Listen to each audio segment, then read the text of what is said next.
மதகுருமார்களே, வடக்கு மாகாண ஆளுநர் அவர்களே,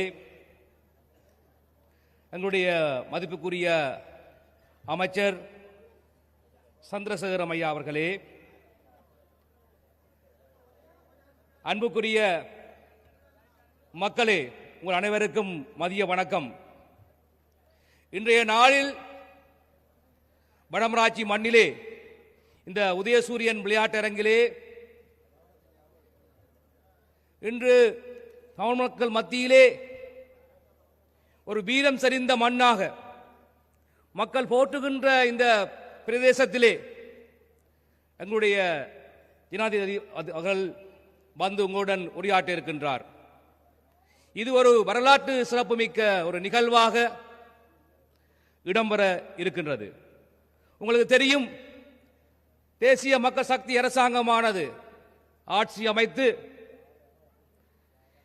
இப்பொழுதுதான் அந்த மக்களுக்கு தெரிகின்றது நாட்டிலே இவ்வளவு காலமாக என்ன நடைபெற்றிருக்கின்றன்னு சொல்லி. ஒவ்வொரு விடயங்களும் ஒவ்வொரு அமைச்சுக்களில் இருந்தும் ஒவ்வொரு செயலகங்களிலிருந்தும் பூதாகரங்கமாக வெளிவந்து கொண்டிருக்கின்றன. மக்கள் தாங்கள் எதிர்பார்த்த ஒரு பெரிய மாற்றம் இந்த நாட்டிலே நிகழ வேண்டும் என்பதற்காக இந்த நாட்டிலே ஜனாதிபதிக்கு வாக்களித்தார்கள். அதன் பின்னர் 80,000க்கும் மேற்பட்ட மக்கள் எங்களுக்கு வாக்களித்து இந்த யாழ்ப்பாண மாவட்டத்துக்கு ஒரு கேபினெட் அமைச்சர் உட்பட 3 பாராளுமன்ற உறுப்பினர்களை தந்திருக்கின்றார்கள். அது எங்கள் மீது இந்த மக்கள் வைத்திருக்கின்ற நம்பிக்கையை காட்டுகின்றது. அந்த நம்பிக்கையானது வீண் போகாமல் இருப்பதற்காக நாங்கள் பல்வேறு வேலை திட்டங்களில் ஈடுபட்டுக் கொண்டிருக்கின்றோம். நிச்சயமாக மக்கள் நம்பலாம், இந்த அரசாங்கத்திலே தான் மக்கள் எதிர்பார்க்கின்ற அந்த தீர்வு கிடைக்க வேண்டும், கிடைத்தே ஆக வேண்டும். பல மக்கள் காணிகள் இல்லாமல் இருக்கின்றார்கள், பாதைகள் திறக்கப்பட வேண்டி இருக்கின்றது, கைதிகள் விடுதலை செய்யப்பட வேண்டி இருக்கின்றது. இந்த நாடு நாங்கள் மீட்டு ஒரு அழகான தேசமாக, எல்லா மக்களும் மகிழ்ச்சியாக வாழுகின்ற தேசமாக இந்த நாட்டை நாங்கள் உருவாக்க வேண்டிய தேவை இருக்கின்றது. இந்த வடமராட்சி மண்ணிலே நாங்கள் ஆரம்பத்திலிருந்து இந்த மக்கள் எங்களுக்கு பல்வேறு ஆதரவையும் தங்களுடைய உதவிகளையும் வழங்கிக் கொண்டிருக்கின்றார்கள். எனவே நிச்சயமாக இந்த தேசம் வெகு விரைவிலே மீட்சி பெற்று இந்த மக்கள் அமைதியாக வாழக்கூடிய ஒரு சூழல். கடந்த காலம் நாங்கள் பல்வேறு துன்பங்களை அனுபவித்து வந்தோம். அந்த துன்பங்கள் நீங்கி அனைத்து மக்களும் சாந்தியும் சமாதானமாக ஒரு தாய் மக்களாக இன மத பேதமற்ற நாடாக உருவாகின்ற காலம் இப்பொழுது கனிந்துள்ளது. எனவே அன்புக்குரிய மக்களே, இங்கே ஜனாதிபதி இருக்கின்றார், அமைச்சர்கள் இருக்கின்றார்கள், பாராளுமன்ற உறுப்பினர்கள் இருக்கிறார்கள், அதேபோன்று அரச உத்தியோகஸ்தர்கள் இருக்கிறார்கள். அவர்களிடம் உங்கள் கோரிக்கைகளை முன்வைத்து இந்த நாட்டினுடைய பிரச்சனையை தீர்த்து நாங்கள் நிச்சயமாக உங்களுடைய ஏக்கங்களையும் கனவுகளையும் வெல்வோம் என்று கூறி இந்த வாய்ப்பு வழங்கிய உங்களுக்கு நன்றி கூறி விடைபெற்றுக் கொள்கின்றேன். நன்றி, வணக்கம்.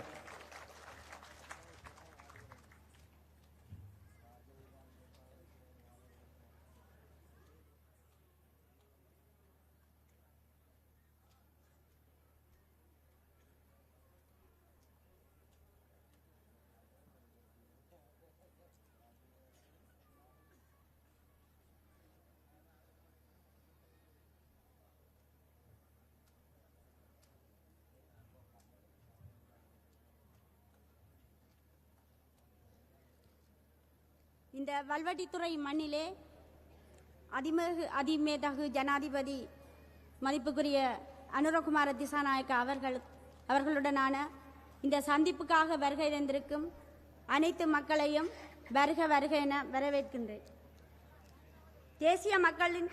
தேசிய மக்கள் சக்தியின் தலைவரும் ஜனாதிபதி ஆகிய அனுரகுமார திசாநாயக்கா அவர்களே, நெடுஞ்சாலையின் இங்கே வருகை தர இருக்கின்றார்கள் நெடுஞ்சாலையின் போக்குவரத்து அமைச்சர் பிமல் ரட்நாயக்கா அவர்களே, யாழ் மாவட்ட அமைப்பாளர் கடத்தொழில் நீரியல் அமைச்சர் ராமலிங்கம் சந்திரசேகரம் அவர்களே, கூட்டுறவு அபிவிருத்தி பிரதி அமைச்சர் உபாலி சமரசிங்க அவர்களே மற்றும் இந்த மண்ணிலே கூடியிருக்கின்ற அனைத்து மக்களையும் இந்த மதிய நேர வணக்கத்தை தெரிவித்துக் கொள்கின்றேன்.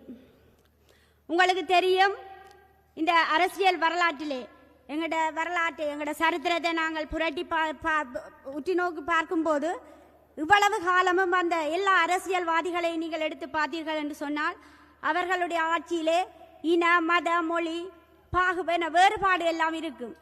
ஆனால் இந்த ஜனாதிபதி எங்கட அனுரகுமார திசாநாயக்கா அவர்களுடைய ஆட்சியிலே தான் இன மத மொழி வேறுபாடு இல்லை, அனைவரும் சமம், அனைவரும் சமத்துவம் என்ற ஒரு கொள்கையை இவருடைய ஆட்சியிலே தான் நாங்கள் கண்டிருக்கின்றோம்.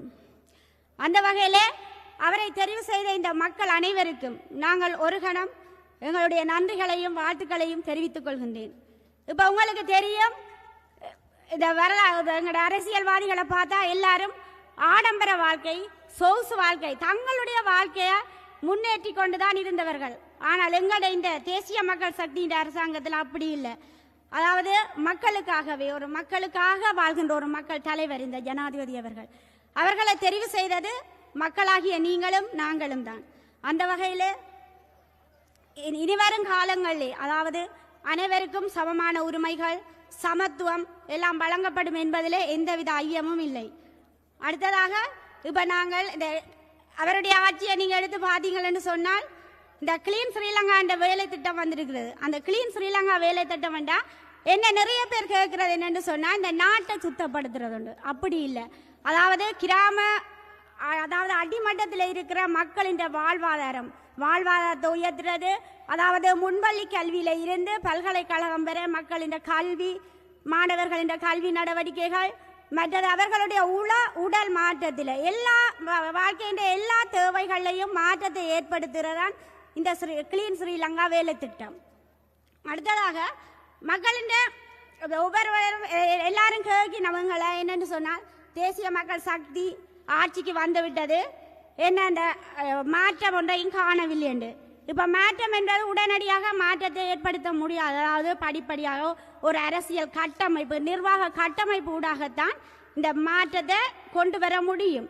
ஆனால் எங்களோட ஜனாதிபதியும் எங்களோட அரசாங்கமும் அந்த மாற்றத்தை படிப்படியாக கொண்டு வந்து எதிர்காலத்தில் என்ன சமத்துவமான ஒரு இலங்கை நாட்டை கட்டி எழுப்புவார்கள் என்பதில் எந்தவித சந்தேகமும் இல்லை. அந்த வகையில் அடுத்ததாக இப்போ நீங்கள் இப்போ நடைபெற்ற ஜனாதிபதி தேர்தல் என்றாலும் சரி, அடுத்ததாக பாராளுமன்ற தேர்தலுக்கு எல்லா தேர்தலிலேயும் எல்லா மக்களும் அதாவது இன மத வேறுபாடு இல்லாமல் நாம் அனைவரும் இலங்கை மக்கள் என்ற அடிப்படையில் தான் இந்த தலைவரை நாங்கள் தெரிவு செய்திருக்கின்றோம். அது மாதிரி இனி வரப்போகின்ற தேர்தல் அதாவது உள்ளூராட்சி சபை தேர்தல், இப்போ ஆசிரியர்களுக்கான இடிசிஎஸ் தேர்தல் எல்லாம் நடக்க போது அந்த தேர்தல்களுக்கும் மக்களாகிய நீங்கள் ஒட்டுமொத்தமாக வாக்களித்து எங்களுடைய தேசிய மக்கள் சக்தியை கட்டி எழுப்புவீர்கள் என்பது எங்களுக்கு தெரிகின்றது. ஏனென்றால் இப்போ இலங்கையில் எத்தனையோ 25 மாவட்டங்கள் இருக்குது, கிராமங்கள் இருக்குது.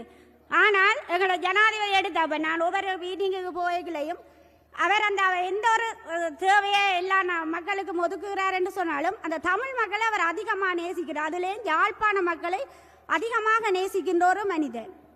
இப்போ இந்த வல்வாய் மண்ணிலே முதலாக இந்த ஜனாதிபதி வாரார் என்றால் அவர் இந்த தமிழ் மக்களை அதிகமாக நேசிக்கின்றார் என்றுதான் உங்கள் எல்லாருக்கும் தெரியும். அந்த வகையில் இந்த இடத்துல எங்களோட அதிமுக ஜனாதிபதி அவர்களை நீங்கள் அழைத்து இந்த இடத்துல இந்த மக்கள் சந்திப்பை ஏற்படுத்திய இந்த வல்வாய் வாழ் மக்களுக்கும் எங்களோட வடமராட்சி மக்களுக்கும் நன்றியை கூறி இந்த சந்தர்ப்பத்தை வழங்கிய தேசிய மக்கள் சக்திக்கு எனது நன்றியை கூறி விடைபெறுகின்றேன். நன்றி, வணக்கம்.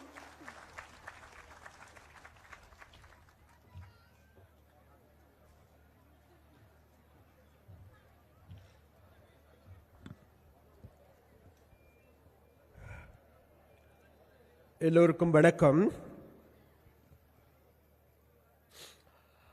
இப்பொழுது இவ்விடத்துக்கு வருகை தர இருக்கின்ற எங்களுடைய ஜனாதிபதி, உங்களுடைய ஜனாதிபதி அனுரகுமார திசாநாயக்க அவர்களே, அதே போன்று இந்த இடத்திற்கு கூடியிருக்கின்ற மத தலைவர்களே,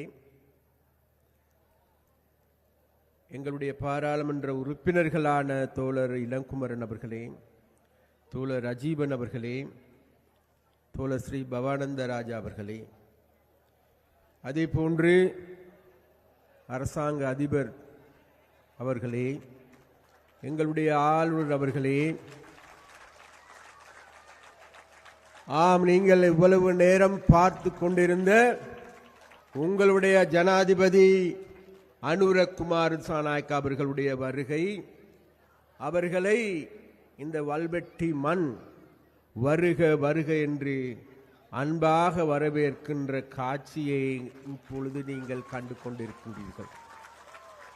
அவருடைய வருகை என்பது இலங்கை வரலாற்றையே மாற்றியமைக்கின்ற வருகையாகும்.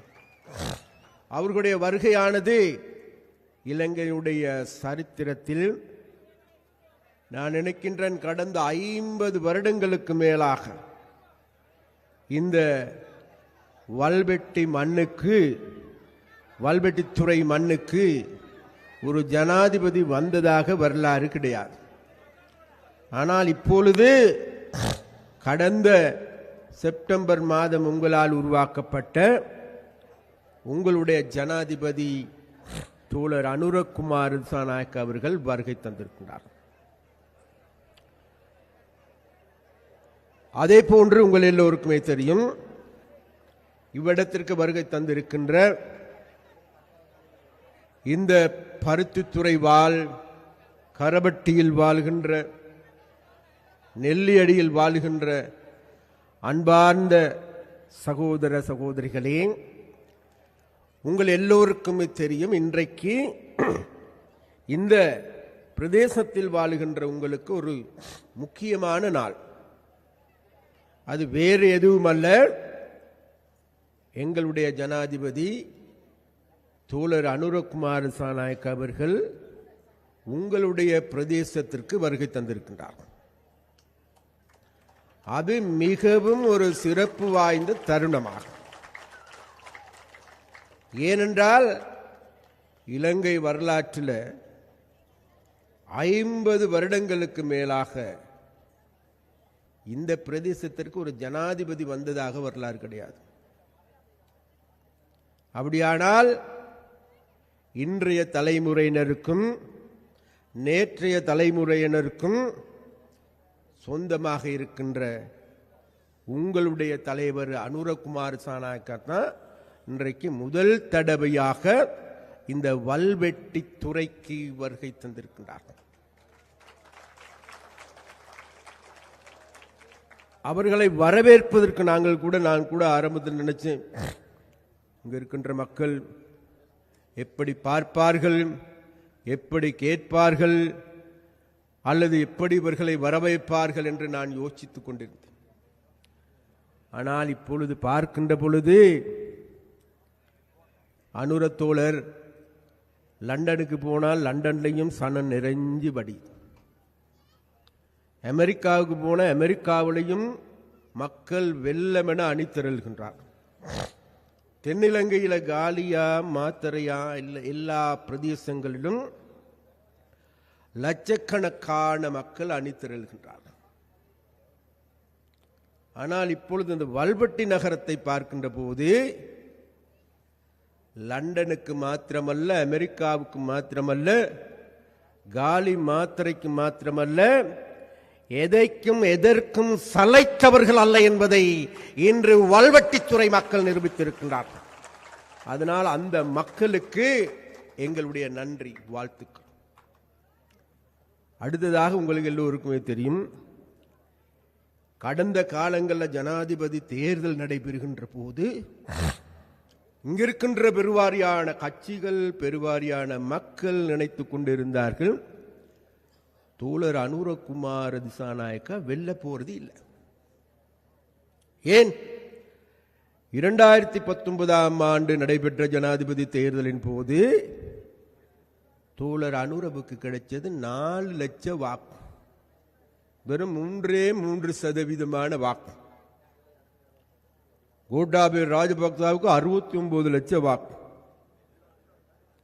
சஜித் பிரேமதாசாவுக்கு 45 லட்சம் வாக்கு, தோழர் அனுராவுக்கு 4 லட்சம் வாக்கு. கணித சூத்திரத்தின்படி பார்த்தால் அனுரவனுடைய வெற்றி சாத்தியமே கிடையாது.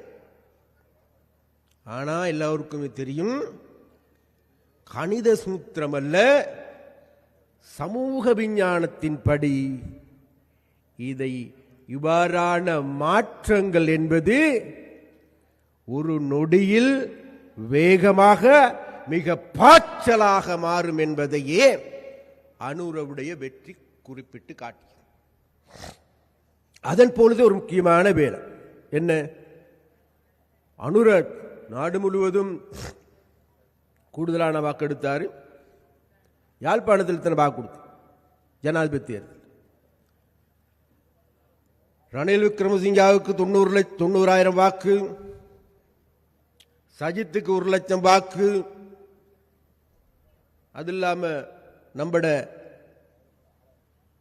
சங்குக்கும் வாக்களிச்சு போட்டு மிச்சம் இருந்துச்சு 28,000 வாக்குகள் தான் அனுர தோழருக்கு கிடைச்சது. ஆனா அனுர தோழர் அதுல சொன்னார் என்னன்னு கேட்டா, எனக்கு யாழ்ப்பாணத்தில் கிடைத்தது 28,000 வாக்குகள் தான், ஆனால் இலங்கையில வாக்கு வீத அதிகரிப்பில் யாழ்ப்பாணம் முதலாவது இடத்தில் இருக்கின்றது. அதன் பொழுது என்னிடம் ஊடகவியலாளர்கள் கேட்டார்கள், யாழ்ப்பாணத்தில் இன்றைக்கு நான் அன்றைக்கு சொன்னேன், யாழ்ப்பாணத்தில் இருக்கின்ற மக்கள் எங்களுக்கு 28,000 வாக்குகள் வலித்தாலும் கூட வாக்கு வீத அதிகரிப்பில் முதலாவது ஸ்தானத்துக்கு உயர்த்தி வைத்திருக்கின்றார்கள். அதனால் எங்களுக்கு திடமான நம்பிக்கை இருக்கின்றது, எதிர்வரும் பொது தேர்தலில் யாழ்ப்பாணத்தில் முதன்மையான கட்சியாக மாற்றி அமைப்பார்கள் என்கின்ற நம்பிக்கை எனக்கு இருக்கின்றது என்று அன்று நான் தெரிவித்தேன். அதன் பிறகு பொது தேர்தல் முடிந்த பிறகு இன்றைக்கு உங்களுக்கு எல்லோருக்குமே தெரியும், யாழ்ப்பாணத்தில் வாழ்கின்ற மக்கள் இதுநாள் வரைக்கும் யாராலும் நினைத்து பார்க்க முடியாது, அசைக்க முடியாது என நினைத்துக் கொண்டிருந்த நாங்கள் தமிழ் தேசியம், அந்த தேசியம், இந்த தேசியத்துக்கு தப்பால் ஏனைய கட்சிகளுக்கு மக்கள் வாக்களிக்க மாட்டார்கள், அதனால் தாங்கள் போடுகின்ற தாளத்துக்கு ஏற்ப ஆடுகின்ற மக்கள் என நினைத்துக் கொண்டிருந்தார்கள். அந்த வேளையில் தான் ஜனாதிபதி தேர்தலுக்கு முன்பு அனுர தோழர் யாழ்ப்பாணத்துக்கு வருகின்றார். யாழ்ப்பாணத்தில் வீரசிங்க மண்டபத்தில் ஒரு கூட்டம் நடந்தது. கூட்டம் நடக்கிறதுக்கு முன்னுக்கு இருக்க இந்த ஊடகங்கள் எல்லாம் சொன்னார்கள், இந்த முறை அனுர தோழர் வாரார், அனுர தோழர் இந்த ஜனாதிபதி தேர்தலில் நிற்கப் போகின்றார், அப்படியாக இருந்தால் அவர் 13க்கு என்ன சொல்ல போகின்றார், பெடரலுக்கு என்ன சொல்ல போகின்றார், அல்லது மாகாண சபைக்கு என்ன சொல்ல போகின்றார் என்ற கேள்வியை நாங்கள் இந்த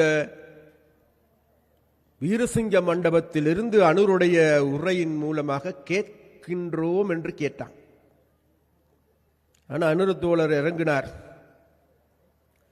இறங்கிட்டு சொன்னார், அவருடைய உரையின் பொழுது இன்னைக்கும் எனக்கு ஞாபகம் இருக்கின்றது,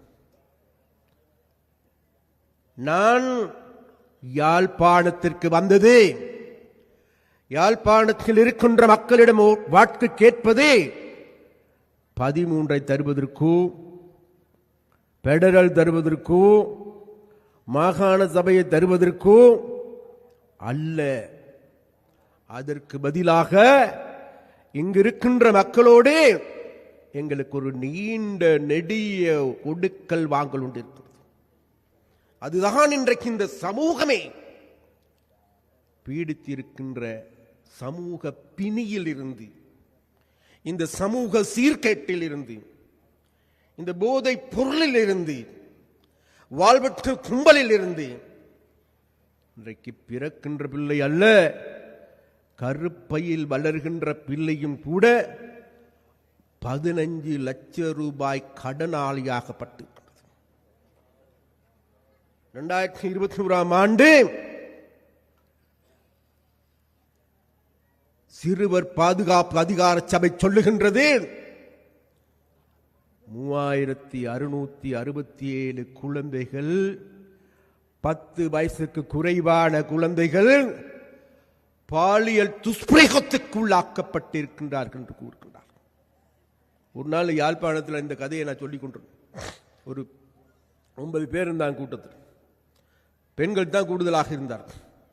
அந்த பெண்கள் இருந்த கூட்டத்தில் சொல்லிக் கொண்டிருந்த பொழுது ஒரு சில பெண்கள் அழுதாங்க. நான் கேட்டேன், ஏம்மா அழுறீங்க? ஐயா, நீங்க சொல்றது உண்மை, ஆனா அது அல்ல உண்மையான விடயம். நீங்க சொல்வதை விட 5 மடங்குக்கு அதிகம் எங்களுடைய குடும்பங்களில் இருக்கின்ற அநீதி, குடும்பங்களில் ஏற்படுகின்ற பிரச்சனைகளில் அதை நாங்கள் வெளியில சொல்றதுக்கு வெட்கப்படுறோம். குடும்பத்தினுடைய மானம் போய்விடும், பிள்ளையினுடைய எதிர்காலம் போய்விடும் என்று அஞ்சு நடுங்கி மூடி மறைத்திருக்கின்றோம் ஐயா. அந்த வெளிப்பாடுதான் இந்த அழுகையாக வருகின்றது எங்களுக்கு. அப்படியானால் இங்கே மாத்திரமல்ல, இது நாடு முழுவதும் இவ்வாறான நிலைமைகள் இருக்கிறது. இன்றைக்கு எங்களுக்கு எல்லோருக்குமே தெரியும், யுத்தம் முடிஞ்சு 15 வருடங்கள் ஆகின்றது. இந்த 15 வருடத்திற்கு பிறகு நாங்கள் தேடி பார்க்கின்ற பொழுது எங்களுடைய பிரச்சனைகளை தீர்ப்பதற்கான அணுகுமுறைகளை கையாண்டார்களா, அல்லது அதற்கான அணுகுமுறைகளை கையாளுகின்ற நடவடிக்கை எடுத்தார்களா? இல்லை. இன்றைக்கும் கூட 89,000க்கு அதிகமான விதவைகளுடைய கண்ணீர் இன்னமும் கண்ணீர்களாகவே இருக்கிறது. 28,000க்கு அதிகமான குழந்தைகள் தாங்களுடைய பெற்றோர்களை, தாயும் இல்லை தந்தையும் இல்லாது இன்னைக்கு அநாத இல்லங்களில் பரிதவிக்கின்ற நிலைமை இருக்கின்றது. நேற்று நான் சந்தித்தேன் ஒரு அநாத இல்லங்களில் பராமரிப்பால் ஒருவர். ஐயா, நான் உங்களை சந்திக்க வேண்டும் என்றார். ஏன் என்று கேட்டேன். ஏனென்றால் எங்களுடைய அனாதை இல்லங்களில் வாழுகின்ற எங்களுடைய குழந்தைகள் மழலைகள், எங்களுடைய பிள்ளைகள் படுகின்ற வேதனை சம்பந்தமாக உங்களோடு பேச வேண்டும் ஐயா. அவர்களை அந்த நரகத்தில் இருந்து மீட்டெடுக்க வேண்டும் ஐயா. அதனால ஒரு டைம் கொஞ்சம் தாங்களேன்னு கேட்டேன்.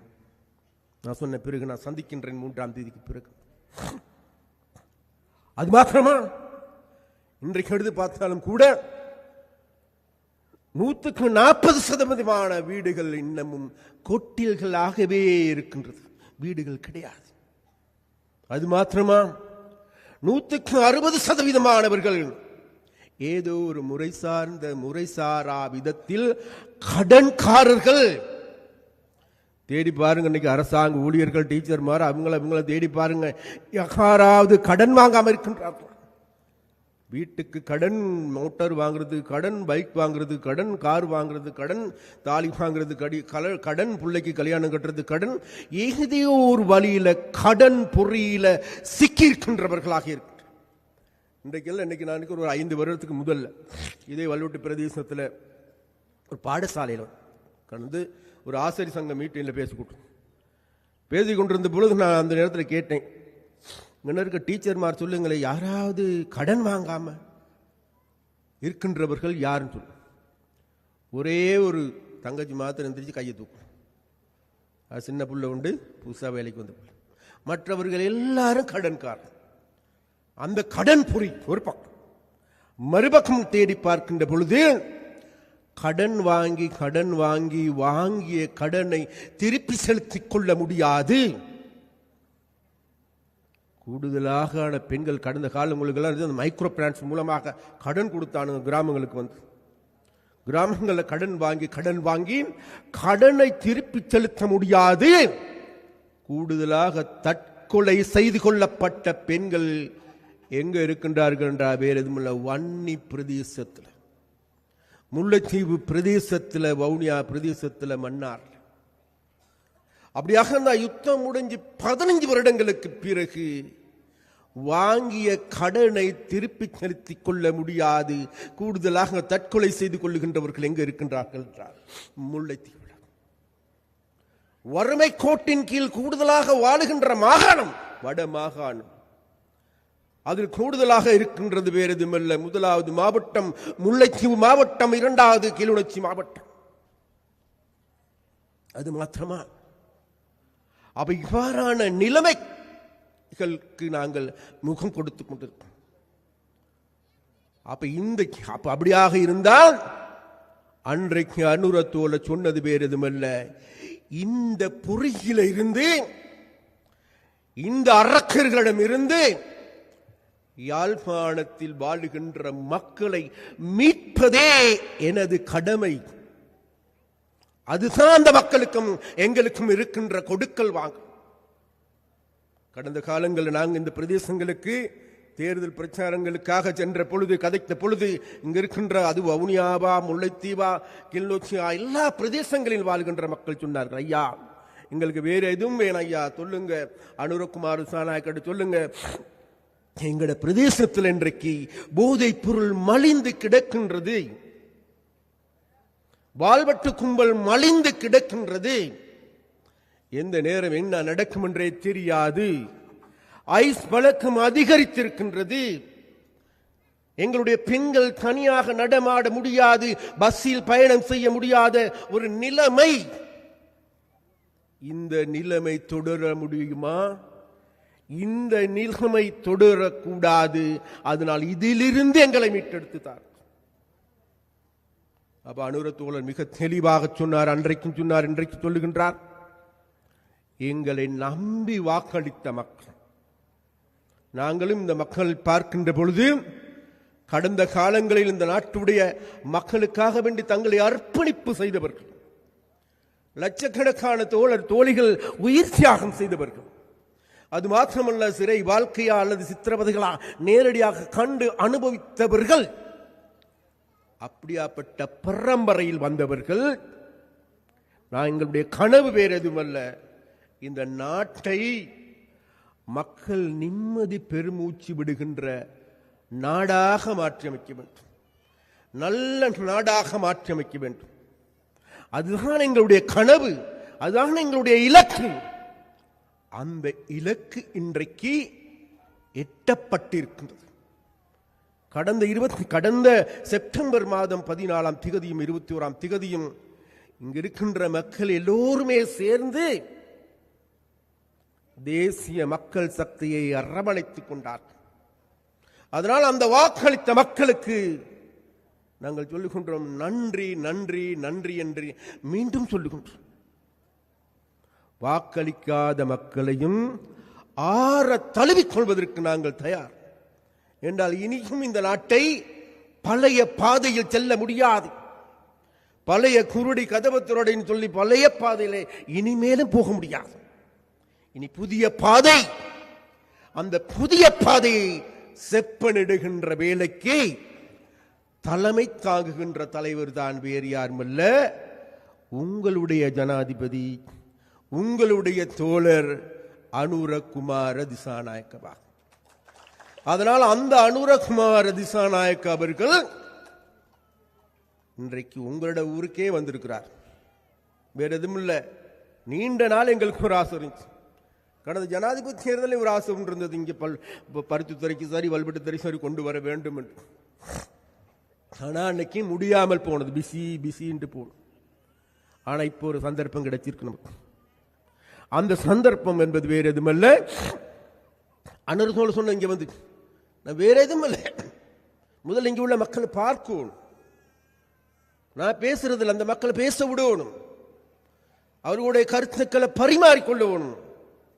அந்த பரிமாறிக்கொள்வதற்கின்ற வேலை திட்டத்தை சரியான முறையில் முன்னெடுங்க. நான் வாரேன்னு சொல்லி போன மாசமே டேட்டை கொடுத்துட்டார், 31ஆம் தேதி வருகின்றேன். அன்னைக்கு டிசிசி போட்டுக்கொள்வோம் காலையிலேயே. பின்னேரம் 2 கூட்டங்கள், இங்கு ஒரு கூட்டமும் அதே போன்று சாபக்கச்சேரியில் ஒரு கூட்டத்தையும் போட்டுக்கொண்டு அங்குள்ள மக்களையும் சந்திக்க வேண்டும் என்று நாங்கள் தீர்மானம். இதை ஏன் நாங்கள் சந்திக்கின்றோம் என்றால், ஏன் நாங்கள் இவ்வாறு சந்திக்கின்றோம் என்றால் வேறு எதுவுமல்ல, எல்லாத்தையும் மாற்றமைக்கக்கூடிய சக்தி வேறு யாருமல்ல மக்கள். அப்ப அந்த மக்களை தெளிவுபடுத்த வேண்டிய தேவை எங்களுக்கு இருக்கின்றது. ஏன்னா மக்களை தெளிவுபடுத்தாவிட்டால் நிச்சயமாக மீண்டும் அந்த நரக வாழ்க்கைக்கு மக்களை அழைத்து செல்வதற்கு அரக்கர்கள் தயாராகி இருக்கின்றார்கள். அந்த அரக்கர் கூட்டம் சேர்ந்து கொண்டு சொல்லுகின்றது, நாங்கள் தான் சண்டியன் சண்டியன் என்று சொல்லிக் கொண்டு போகின்றார். கதை ஒன்று தெரியும் நினைக்கிறவங்களுக்கு, சண்டியன் இல்லாத சந்தியில நொண்டியனும் சண்டியனும். அதனால வேண்டி அந்த சண்டியர்களுக்கு சொல்லுங்கோ, இப்ப உண்மையான சண்டியர்கள் வந்திருக்கின்றார்கள். அந்த சண்டியர்கள் என்பது வேறு யாருமல்ல, நீங்க மக்கள். மக்கள் நினைச்சா எதையும் சாதிக்க முடியும். மக்கள் நினைச்சா சண்டியர்கள் அல்ல, என்ன எல்லாத்தையும் நொண்டியர்களாக மாற்றி அமைக்க முடியும். அப்படி மாற்றி அமைச்ச மக்கள், உங்களுக்கு தெரியும், கோட்டாபய ராஜபக்ச யாரா நினைச்சாங்களா அடிச்சு விரட்ட முடியும்? ராஜபக்சாக்கள் ஓடி போயிட்டு ஒளிந்து கொள்வதற்கு கூட இடமில்லாம போயிட்டு மறைந்திருந்தார்களே, முடியுமா? கோட்டாபய ராஜபக்சா போயிட்டு ஒவ்வொரு பிளைட்டுக்கும் போயிட்டு ஏறி இறங்கி ஒவ்வொரு விமான நிலையத்திலும் நாடோடி மாடி சுத்தி கொண்டிருந்தான், தெரியுமோ? நினைத்தார்கள் 69 லட்சம் வாக்குகள் எடுத்த யுத்தத்தில் வென்ற முழு குடும்பமே சேர்ந்து கொண்டிருந்த 69 லட்சம் 3 பெரும்பான்மை பெற்றுக்கொண்டு இருந்தவர்கள் மக்கள் அடித்து உதைத்து விரட்டினார். அதனால இனி சண்டியர்களுக்கு சொல்லுங்க, சண்டியர்கள் முடிஞ்சு காலம், இனி மக்களுடைய காலம். அந்த மக்களுடைய நாயகன் தான் வேறு யாரும் அல்ல, அனுரகுமார திசாநாயக்க அவர்கள். அந்த அனுரகுமார திசாநாயக்க அவர்கள் இன்றைக்கு உங்களை பார்ப்பதற்காக வந்திருக்கின்றார்கள். அவரை பார்ப்பதற்கு நீங்கள் வந்திருக்கிறீங்க. அதனால அவரோட பேச்சை கேட்கறதுக்கு நீங்க எல்லாம் ஆவலா இருக்கிறீங்க. அந்த நேரத்தில் என்னடா சந்திரசேகர் போட்டு ஒரேதான் அறுத்து கொண்டிருக்குன்னு நினைப்பீங்கன்னு எனக்கு தெரியும். இருந்தாலும் கூட அடுத்த அனுரத்தோழர் பேசுவார். அதனால வேண்டி எனது பேச்சை கேட்ட உங்களுக்கு எல்லாத்துக்கும் நன்றியும் வாழ்த்துக்களையும் தெரிவித்துக் கொண்டு முடிக்கிறேன். நன்றி, வணக்கம்.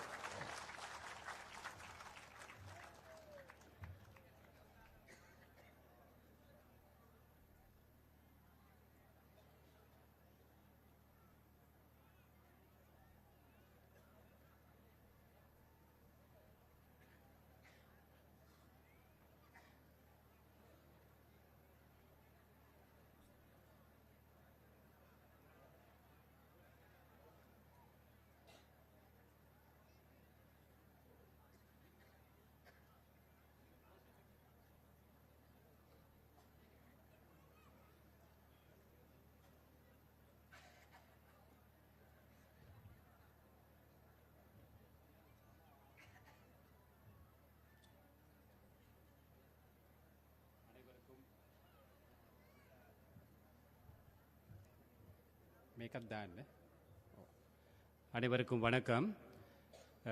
இந்த நேரத்திலே இந்த வெல்வெட்டுத்துறை பகுதியிலே இந்த ஒன்று கூடல் நிகழ்ச்சியிலே கலந்து கொண்டிருக்கும் அனைத்து அன்பார்ந்த தாய்மார்களே, தந்தையர்களே, சகோதர சகோதரிகளே, அடுத்ததாக உங்கள் முன் இந்த மாபெரும் இந்த ஒன்று கூடலாக இருந்தாலும் எங்களுக்கு தெரிகின்றது, நிறைய சனம் இங்கு வழிந்து நிரம்பி இருக்கின்றார்கள். ஆகவே உங்கள் முன் உரையாற்றுவதற்காக எமது அரசாங்கத்தின் நெடுஞ்சாலைகள் மற்றும் போக்குவரத்து கௌரவ அமைச்சர் அன்பார்ந்த பிமல் ரத்நாயக்க தோழர் அவர்களை அழைக்கின்றேன் உங்கள் முன் உரையாற்றுவதற்காக.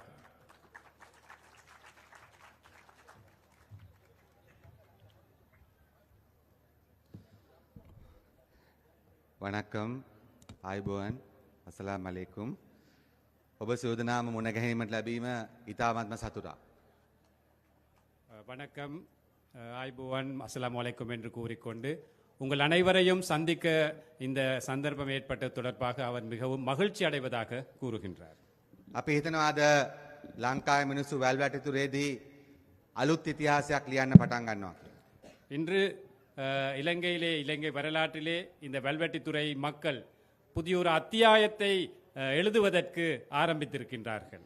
ඒ නිසා අන්නේ අලුත් ඉතිහාසය ලියන්න එකතු වෙච්ච ඔබ සූදානාගෙන්ම මුලින්ම අවසර ඉල්ලා සිටිනවා. அந்த புதிய அத்தியாயத்தை, வரலாற்றை எழுதுவதற்கு இங்கு வருகை தந்திருக்கும் உங்கள் அனைவரிடமும் வணக்கம், அனைவருக்கும் வணக்கம் என்று கூறுகின்றார். ඒ වගේම ඔබතුමාලාගෙත් මුළු රටේත් ආදරය දිනාගෙන තිබෙන ආදරණීය අනුරකුමාර දිසානායක සහෝදරයාගෙනුත්, ඒ වගේම අපේ රාමලිංගම් චන්ද්‍රසේකර සහෝදරයා ඇතුළු සියලුම නායකයන්ගෙනුත්, අපේ ගෞරවනීය ආගමික නායකයන්ගෙනුත් ඔබ සියලු දෙනාගේම අවසරයි.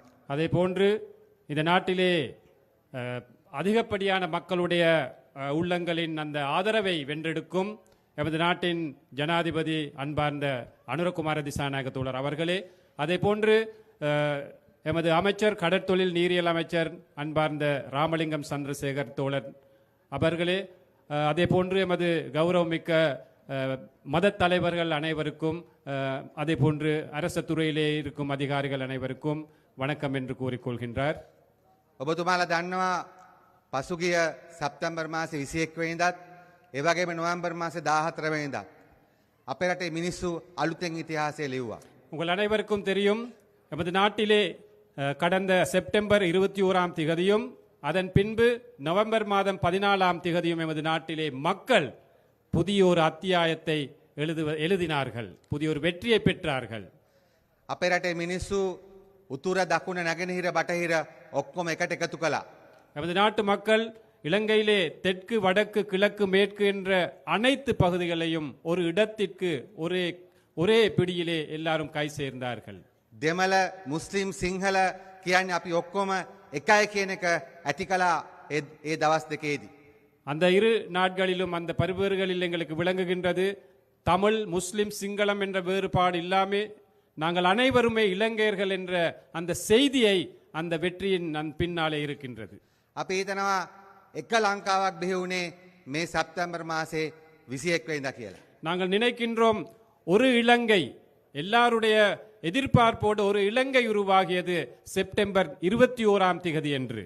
එහෙනම් අද අපේ රටේ සිංහල දෙමළ මුස්ලිම් ජනතාව එකට එකතු වෙලා තිබෙනවා. ஆகவே இன்று எமது நாட்டில் சிங்களம் தமிழ் முஸ்லிம் மக்கள் அனைவருமே ஒன்றாக சேர்ந்திருக்கின்றார்கள். ඒ අනුර කුමාර දිසානායක ජනාධිපති සහෝදරයා සහ දේශීය මක්කල් ශක්ති පක්ෂය වටා அது எமது நாட்டின் ஜனாதிபதி அன்றதோழர் சூழ, அதே போன்று தேசிய மக்கள் சக்தி சூழதான் இந்த மக்கள் அனைவருமே ஒன்றாக கைகோர்த்து நிற்கின்றார்கள். ඒ වගේම ලංකාවේ පුංචි මිනිස්සු අද ඔක්කොම එකට එකතු වෙලා තිබෙනවා. அதே போன்று இலங்கையிலே வாழ்கின்ற சாதாரண மக்கள் அனைவருமே இன்று ஒன்றாக சேர்ந்திருக்கின்றார்கள். මේ වැල්වැටතුරේ ඉන්න පොයින්ට් පේට්‍රෝ වල ඉන්න නැත්තම් කේකේස් වල ඉන්න මිනිස්සු තරක් නෙමෙයි, හම්බන්තොට ඒ වගේම බදුල්ල නුවරඑළිය මේ හැම පැත්තෙම මිනිස්සු අද සාමාන්‍ය පුංචි මිනිස්සු අද එකට කොටලා තියෙනවා එක ලංකාවක් හදලා ඒ ලංකාව ගොඩනගන්න.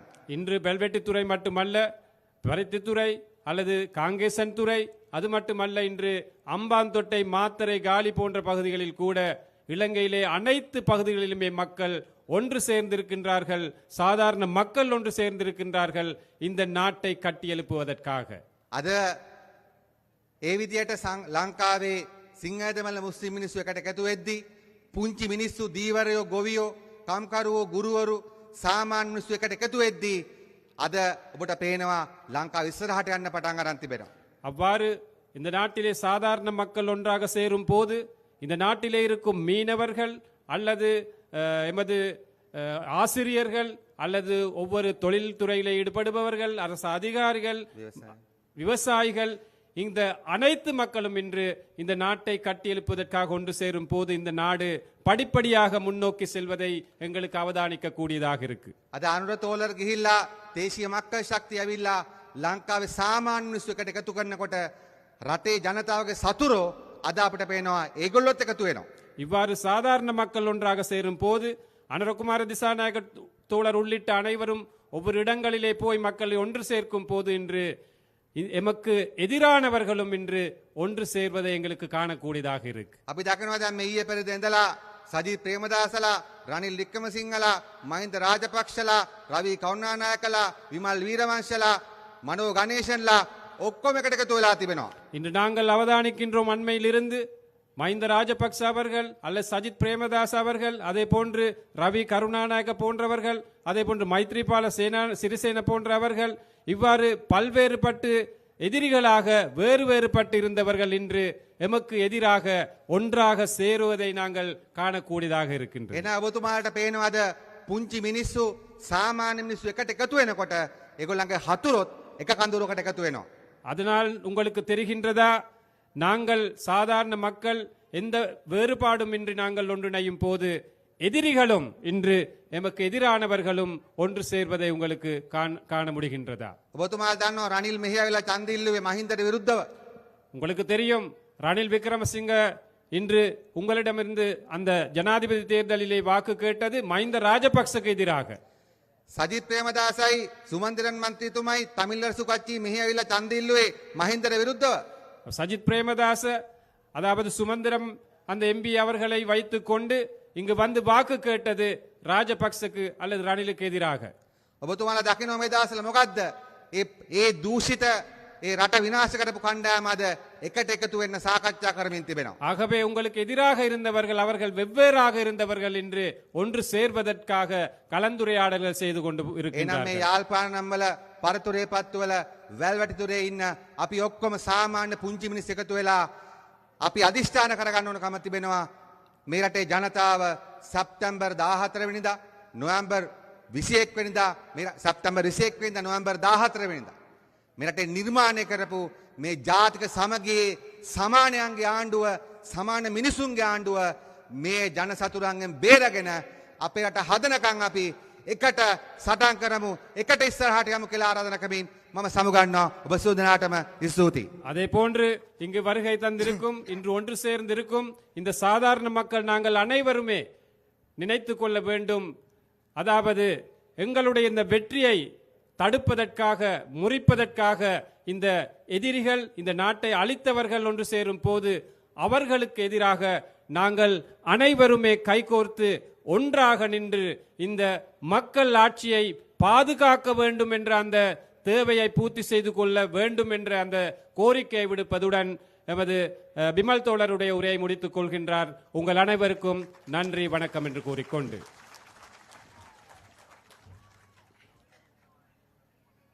அடுத்ததாக இந்த ஒன்று கூடலிலே உங்களுடைய எதிர்பார்ப்பான இந்த நாட்டு மக்களுடைய எதிர்பார்ப்பான இந்த நாட்டிலே மக்கள் தலைவனான தேசிய மக்கள் சக்தியின் தலைவர் அதே போன்று இந்த நாட்டிலே உங்கள் அனைவருடைய உள்ளங்களையும் கவர்ந்த ஜனாதிபதி அன்பார்ந்த அனுர தோழர் அவர்களை அழைக்கின்றேன் உங்கள் முன்னுரையாற்றுவதற்காக.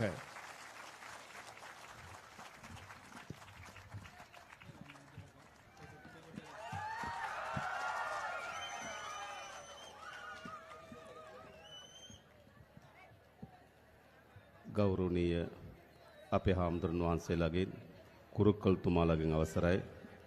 கௌரவமிக்க எமது பிக்கு மாரே அதே போன்று எமது கௌரவமிக்க மத தலைவர்களே அனைவருக்கும் வணக்கம். මේ අවස්ථාවට සම්බන්ධ වෙලා ඉන්න අපේ ප්‍රවාහන ඇමතුමා ඒ වගේම දීවර ඇමතුමා இந்நேரத்திலே கலந்து கொண்டிருக்கும் எமது அமைச்சர் நெடுஞ்சாலைகள் அமைச்சர் அதே போன்று கடற்தொழில் நீரியல் அமைச்சர் ඒ වගේම පාර්ලිමේන්තු මන්ත්‍රීවරුන් වන අපේ කුමරන් සහෝදරයා රාම් සහෝදරයා அதே போன்று பாராளுமன்ற உறுப்பினர்களான இளங்குமரன் රජීවන් සහෝදරයා ரஜீவன் தோழர் அவர்கள் භවනානන්දන් සහෝදරයා பவானந்தன் தோழர் அவர்கள் ඇතුළු සහභාගීලා ඉන්න අම්මලා තාත්තලා සහෝදර සහෝදරයන් අවසරයි. உள்ளிட்ட இங்கு கலந்து கொண்டிருக்கும் அனைவருக்கும் வணக்கம். පළමු කොටම තමුන්නාන්සේලා සියලු දෙනාටම අපි ස්තුතිවන්ත වෙනවා. පහුගිය මහා මැතිවරණයේදී මේ යාපනයේ දිස්ත්‍රික්කයේ මේ ප්‍රදේශවල විශාල ජනතාවක් අප කෙරෙහි විශ්වාසය තබලා ඡන්දෙ දුන්නා. முதற்கண் இங்கு கூடியிருக்கும் இந்த மக்களுக்கு பொதுவாக யாழ்ப்பாணத்தில் இருக்கும் மக்களுக்கு இந்த கடந்த தேர்தல்களிலே தேசிய மக்கள் சக்தியின் வெற்றிக்காக பாடுபட்டு கஷ்டப்பட்டு எங்களுக்கு ஒத்துழைப்பை வழங்கிய தொடர்பாக அனைத்து மக்களுக்கும் இந்த நேரத்திலே நன்றியை தெரிவித்துக் கொள்கின்றேன்.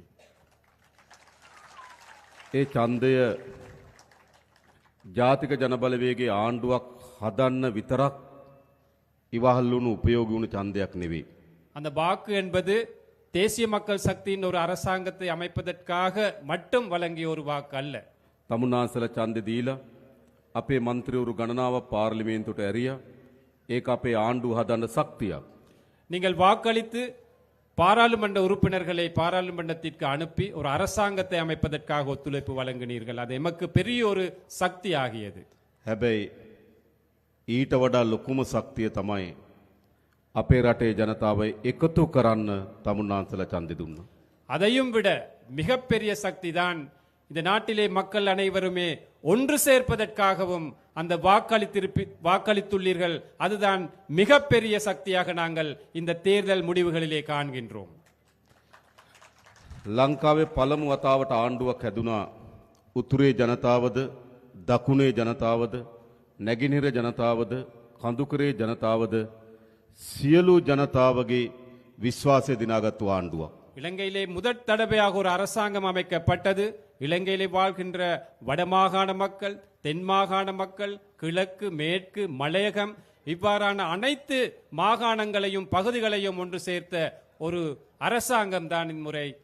දසක ගණනාවක් අපේ රටේ මොන වගේ දේශපාලනයක්ද තිබුණේ. பல வருட காலமாக பல தசாப்தங்களாக எமது நாட்டில் எவ்வாறான ஒரு அரசாங்கம் இருந்தது. උතුරේ වෙනම දේශපාලනයක්, දකුණේ වෙනම දේශපාලනයක්, කඳුකර නැගෙනහිර වෙනම දේශපාලනයක් ඒ විදිහට තමයි දේශපාලනය තිබුණේ. வடக்கிலே ஒரு தனியான அரசியல், தென்பகுதியிலே இன்னொரு தனியான அரசியல், மலையகம் அல்லது கிழக்கு மேற்கு தனித்தனியான அரசியல் தான் காணப்பட்டதாக இருந்தது. අපේ රටේ පැරණි දේශපාලකයෝ අපේ ජනතාව බෙදන දේශපාලනයක හිටියේ. எமது நாட்டிலே பழைய அரசியல்வாதிகள், எங்களுக்கு முன்னிருந்த அரசியல்வாதிகள் மக்களை பிரித்துத்தான் அரசியலை செய்தார்கள். ඒක කොච්චර බෙදුවද කියනවනම් යුද්ධයක් ඇති වෙනකම් බෙදුවා. எவ்வளவு பிரித்தாலும் கொள்கையை கடைபிடித்தார்கள் என்று கூறினால் ஒரு யுத்தம் உருவாகும் அளவுக்கு மக்களை பிரித்தாலும் கொள்கையை உட்படுத்தினார்கள். ඒ නිසා අපේ පරම්පරාව යුද්ධ කරගත්තා. ஆகவே எமது பரம்பரை யுத்தம் செய்து கொண்டார்கள்.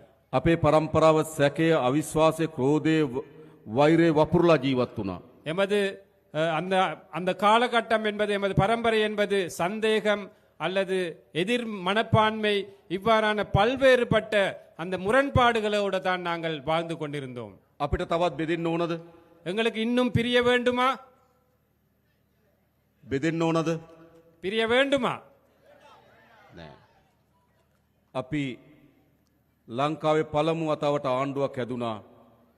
ජනතාව බෙදෙන එක වළක්වලා ජනතාව එකතු වෙන දේශපාලනයකට ආණ්ඩුවක් හැදුනා. இலங்கை வரலாற்றிலே நாங்கள் முதற் தடவையாக ஒரு அரசாங்கத்தை அமைத்தோம். மக்களை பிரிப்பதற்கு பதிலாக மக்களை ஒன்று சேர்க்கும் ஒரு அரசாங்கத்தை நாங்கள் அமைத்தோம். මේ ගම්වලට මීට කලින් රාජ්‍ය නායකයෝ ජනාධිපතිවරු ඇවිල්ලා තියෙනවද?